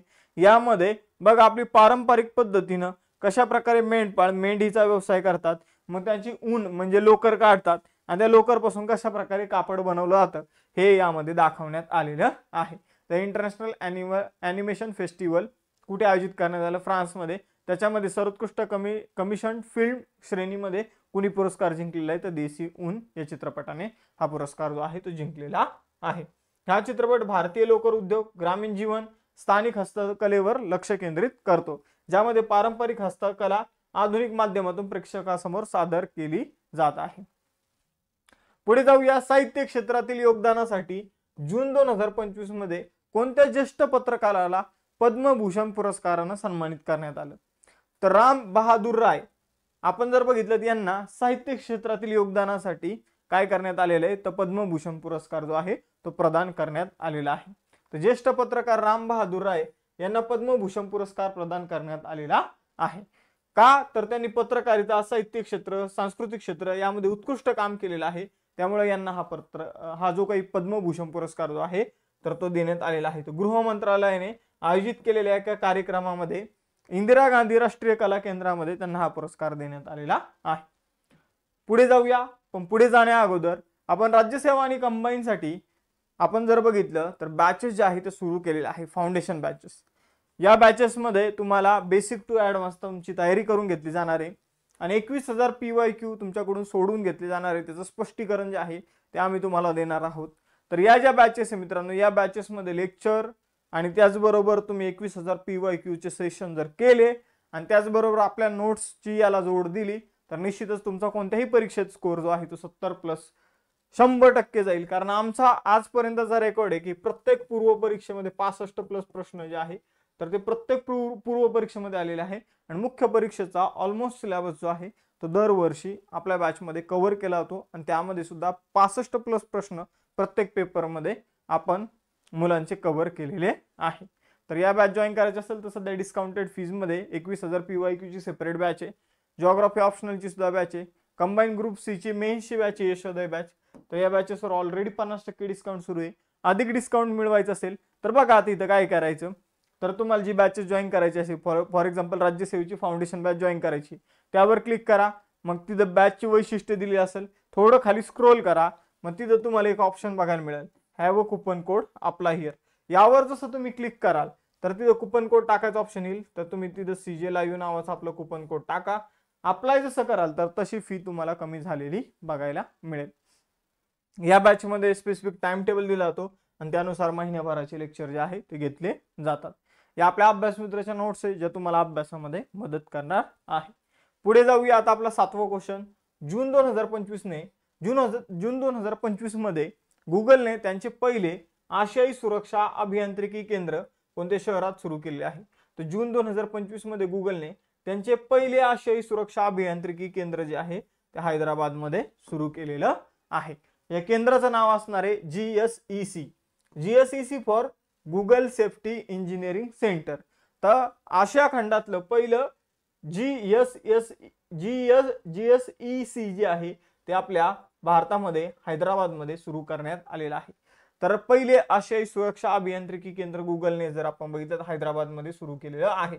हे काय करणार आहे तर हे AI सुरक्षा, सायबर सुरक्षा, ऑनलाईन फसवणुकीविरुद्ध जे काही गोष्टी आहे तर त्यामध्ये या केंद्राचा मोठा वाटा असणार आहे. ऑनलाईन लोक तुम्हाला ऑनलाईन वेबसाईटच्या माध्यमातून ज्या प्रकारे फसवतात तर त्याविरोधी काम हे करणार आहे. लक्षात ठेवायचं आहे. ज्यामुळे हैदराबाद हे आशिया खंडातील गुगलचे सायबर सुरक्षा केंद्र असलेलं पहिलं शहर बनलेलं आहे. आपण जर बघितलं गुगलची पॅरेंट कंपनी म्हणजे तिच्या वर पण एक कंपनी आहे जिचं नाव आहे अल्फाबेट. गुगलचे CEO आहे सुंदर पिचाई. लॅरी पेज आणि सर्गेई ब्रिन हे संस्थापक आहे. 4 सप्टेंबर 1998 ला गुगलची स्थापना करण्यात आली होती. मुख्यालय आहे कॅलिफोर्निया, अमेरिकेमध्ये. कोणत्या राज्य सरकारने 1ली ते 5वी पर्यंत हिंदी ही तिसरी भाषा म्हणून शिकवणं सक्तीचं केलं आहे? तर बघा महाराष्ट्र सरकारने काय केलेलं आहे तर मराठी आणि इंग्रजी सोबत हिंदी ही तिसरी भाषा म्हणून शिकवणं 1ली ते 5वी पर्यंत सक्तीचं केलेलं आहे. मग शाळा सरकारी असू द्या किंवा खाजगी असू द्या, मराठी माध्यमाची असू द्या किंवा इंग्रजी माध्यमाची असू द्या, या प्रत्येक शाळेमध्ये 1ली ते 5वीच्या विद्यार्थ्यांना मराठी आणि इंग्रजी भाषेसोबत हिंदी भाषा सुद्धा शिकवली जाणार आहे. हे नवीन धोरण 2025-26 या शैक्षणिक वर्षापासून लागू होणार आहे. या निर्णयाचं उद्दिष्ट भाषिक विविधतेला प्रोत्साहन देणं आणि 3 भाषा सूत्रांतर्गत विद्यार्थ्यांना एक मजबूत भाषिक आधार प्रदान करणं हे आहे. बघा मित्रांनो, आपण जर बघितलं तर आपल्याला आपल्या भाषेविषयीचा अभिमान आहे, पण हिंदी भाषा किंवा इंग्रजी भाषा शिक्षण या दोन्ही भाषा शिकणं सुद्धा खूप गरजेचं आहे. रिसेंटली आम्हाला एका पॉडकास्ट मध्ये बोलवण्यात आलं होतं. आता आपल्याकडे नॉलेज तर खूप असतं, पण ते जर दुसऱ्या भाषेत व्यक्त करायचं असेल हिंदीमध्ये खास करून, तर तेव्हा माणसाला कळतं की अरे यार आपल्याला खरंच ही भाषा शिकणं गरजेचं आहे. मग आम्ही जेव्हा तो पॉडकास्ट दिला तर तेव्हा आम्ही हिंदीमध्ये बोललो, पण ते हिंदीमध्ये बोलण्यासाठी एवढे कष्ट घ्यावे लागले. ठीक आहे, तर अशी कंडिशन जी आहे ती आपल्या लहान मुलावर येता कामा नये पुढं. तर त्यासाठी आपण जर बघितलं सरकारने हा निर्णय घेतलेला आहे. माझ्या मते तरी हा निर्णय चांगलाच आहे. तुमचं काय मत आहे याबाबत हे तुम्ही कमेंट बॉक्समध्ये व्यक्त करू शकता. पुढे जाऊया. संयुक्त राष्ट्राच्या महासभेने कोणता दिवस एकतर्फी जबरदस्ती उपाययोजनांविरोधी आंतरराष्ट्रीय दिन म्हणून घोषित केलेला आहे? पहिली गोष्ट हे समजून घेऊया, एकतर्फी जबरदस्ती उपाययोजनांविरुद्ध आंतरराष्ट्रीय दिवस याचा अर्थ काय? एकतर्फी जबरदस्ती उपाययोजना. तर बघा मित्रांनो, एखादा देश जो आहे तो दुसऱ्या देशाला टॉर्चर करतो, असं करा नाही तर आम्ही तुमच्यावर निर्बंध लावू. जसं की आपण जर बघितलं तर आपण समजून घ्या, उद्या जाऊन रशियाकडून Su-57 जर विमान घ्यायला गेलो तर अमेरिका काय म्हणेल की आम्ही भारतावर काय लावू? निर्बंध लावू. भारतावर काय लावू तर भारतावर टॅक्सेस लावू. तर अशा प्रकारे दुसरा देश काय करतो तर एखाद्या देशावर प्रेशर आणतो. ठीक आहे, तर यालाच म्हटलं तर एकतर्फी जबरदस्ती उपाययोजना. दुसऱ्या देशाच्या सरकारच्या निर्णय बदलण्यावर प्रेशर टाकत असतो. तर आपण जर बघितलं तर त्याविषयीचा आंतरराष्ट्रीय दिवस जो आहे तो त्याच्या विरोधीचा, म्हणजे असं कोणत्या देशाने करू नये यासाठीचा आंतरराष्ट्रीय दिवस जो आहे तर तो अलीकडे 4 डिसेंबर म्हणून पाळणं इथं निश्चित करण्यात आलेला आहे. मग 4 डिसेंबर येणारा जो 4 डिसेंबर असेल तर तो पहिला एकतर्फी जबरदस्ती उपाययोजनांविरुद्ध आंतरराष्ट्रीय दिन म्हणून सेलिब्रेट केला जाईल. आणि सगळ्यात जास्त याचा वापर जो आहे तो अमेरिका करत असतो. मग अमेरिकेला चांगलं उत्तर आहे हा दिवस जर प्रॉपर सेलिब्रेट केला तर अमेरिकेला चांगलं उत्तर जे आहे ते देण्यात येईल. ठीक आहे, तर आय होप तुम्हाला समजलं असेल की हा दिवस नेमका का सेलिब्रेट करण्यात येणार आहे. पुढे जाऊया. जून 2025 मध्ये स्पार्टियस करिगिरी नावाचा नवा उडी मारणारा कोळी जो आहे तो कुठे सापडलेला आहे? हा कोळी सहसा आग्नेय आशियातील देशांमध्ये आपल्याला बघायला मिळतो, पण आता पहिल्यांदा हा कोळी जो आहे आपल्या भारतामध्ये सापडलेला आहे. स्पार्टियस करिगिरी नावाचा हा कोळी जो आहे तो करिगिरी हिल्स कर्नाटकमध्ये सापडलेला आहे. तर आपण त्याचं नावच ठेवलेलं आहे स्पार्टियस करिगिरी. मग आपण जर बघितलं तर कर्नाटकमध्ये देवरायन दुर्ग या भागात करिगिरी टेकडे आहे. तर तिथं ही स्पार्टियस वंशाची कोळी जी आहे तर ती आढळलेला आहे. हा फक्त आग्नेय आशियामध्ये आपल्याला बघायला मिळतो. जून 2025 मध्ये कोणत्या उच्च न्यायालयाने डोंगराळ पर्यटन स्थळांमध्ये एकदा वापरल्या जाणाऱ्या प्लास्टिकच्या वस्तूंवर बंदी घातलेली आहे? जसे की एकदा काही लोक पाणी बॉटल यूज करतात फेकून देतात, एकदा कॅरी बॅग यूज करतात फेकून देतात. अशा ज्या काही प्लास्टिकच्या वस्तू असणार आहे तर त्यावर आता काय घालण्यात आलेली आहे? सक्त बंदी घालण्यात आलेली आहे केरळच्या उच्च न्यायालयाच्या माध्यमातून. अगदी महत्त्वाचा निर्णय आहे. आपण जर बघितलं तर तुम्ही ज्या डोंगराळ भागात फिरायला जाणार आहे, किल्ले झाले किंवा आपण जर बघितलं थंड हवेची ठिकाणं झाली, त्या ठिकाणी मोस्टली प्लास्टिकचा वापर जो आहे तो केला जातो, प्लास्टिक इकडे तिकडे टाकून दिलं जातं. मग प्लास्टिक प्रदूषण नियंत्रित करण्याच्या दिशेने एक महत्त्वाचा निर्णय जो आहे तो केरळच्या उच्च न्यायालयाने घेतलेला आहे. पुढे जाऊया. जून 2025 मध्ये प्रसिद्ध झालेल्या QS वर्ल्ड युनिव्हर्सिटी रँकिंग 2026 मध्ये सर्वोच्च क्रमांकाची भारतीय संस्था कोणती आहे? तर सर्वोच्च क्रमांकाची भारतीय संस्था आहे IIT दिल्ली. तर आपण जर बघितलं तर टॉपच्या युनिव्हर्सिटीची रँकिंग जी आहे ती QS वर्ल्ड युनिव्हर्सिटी रँकिंगच्या माध्यमातून इथं एक लिस्ट आपल्याला दिली जाते आणि त्यामध्ये IIT दिल्ली जी आहे ती 123व्या क्रमांकावर आपल्याला बघायला मिळते. तर आपण जर बघितलं तर 123वा क्रमांक IIT दिल्लीचा आहे. मग याच्या अगोदर ज्या विद्यापीठ आहे ते जगातील टॉपचे विद्यापीठ आहे. भारताचं विद्यापीठ 123व्या क्रमांकावर आहे, सगळ्यात जास्त चांगलं विद्यापीठ जर आपण बघितलं ते आहे IIT दिल्ली. IIT मुंबईचा क्रमांक आहे 129वा. मग आपण जर बघितलं या लिस्टमध्ये पहिल्या क्रमांकावर कोण आहे, तर या लिस्टमध्ये पहिल्या क्रमांकावर आहे MIT कॉलेज. आपल्या इकडचं MIT कॉलेज नाही, ओरिजिनल MIT. ओरिजिनल MIT जे आहे ते मॅसॅच्युसेट्स इन्स्टिट्यूट ऑफ टेक्नॉलॉजी. आपल्याकडं काय आहे तर महाराष्ट्र इन्स्टिट्यूट ऑफ टेक्नॉलॉजी. ते आपलं MIT कॉलेज वेगळं आहे. आपल्या MIT कॉलेजचं नाव याच MIT कॉलेजवरून घेतलेलं आहे, जे अमेरिकेचं प्रसिद्ध कॉलेज आहे मॅसॅच्युसेट्स इन्स्टिट्यूट ऑफ टेक्नॉलॉजी. तर तिथे एक राज्य आहे मॅसॅच्युसेट्स, तर त्या नावावरून हे MIT कॉलेज आहे. खूप प्राचीन एकदम जुनं युनिव्हर्सिटी ती. त्यानंतर दुसरी युनिव्हर्सिटी आहे नंबर 2 ला इम्पेरियल कॉलेज, जे लंडनचं आहे. आणि त्यानंतर तिसऱ्या क्रमांकावर आहे स्टॅनफोर्ड युनिव्हर्सिटी, जी अमेरिकेचीच आहे. मग आपली युनिव्हर्सिटी 123व्या क्रमांकावर लक्षात ठेवायचं आहे. आता आजचे टेस्ट क्वेश्चन. आपण ऑपरेशन सिंधू का सुरू केले आहे का, तर याचा प्रश्न तुम्हाला उत्तर द्यायचं आहे. राम बहादूर राय यांना कोणत्या क्षेत्रासाठी पद्मभूषण पुरस्कार देण्यात आलेला आहे? आणि डोंगराळ पर्यटनाच्या ठिकाणी प्लास्टिकची बंदी घालण्यात आलेली आहे, तर ती कोणत्या राज्याच्या न्यायालयाने घातलेली आहे? तर ही आजची टेस्ट क्वेश्चन आहे. आय होप तुमची चांगली करंट अफेअर्सची तयारी होत असेल. जर तयारी होत असेल तर लेक्चर लाईक करा आणि चॅनल सबस्क्राईब करा. त्याचबरोबर आपल्या बॅचेस जॉईन करायचे असेल तर अभ्यास मित्राचं ॲप डाउनलोड करा. टेलिग्राम चॅनल आणि इंस्टाच्या पेजला फॉलो करायला विसरू नका. थांबूया मग मित्रांनो आपण आता इथं भेटूया नेक्स्ट सेशनमध्ये. चलो बाय बाय एव्हरीवन. जय हिंद.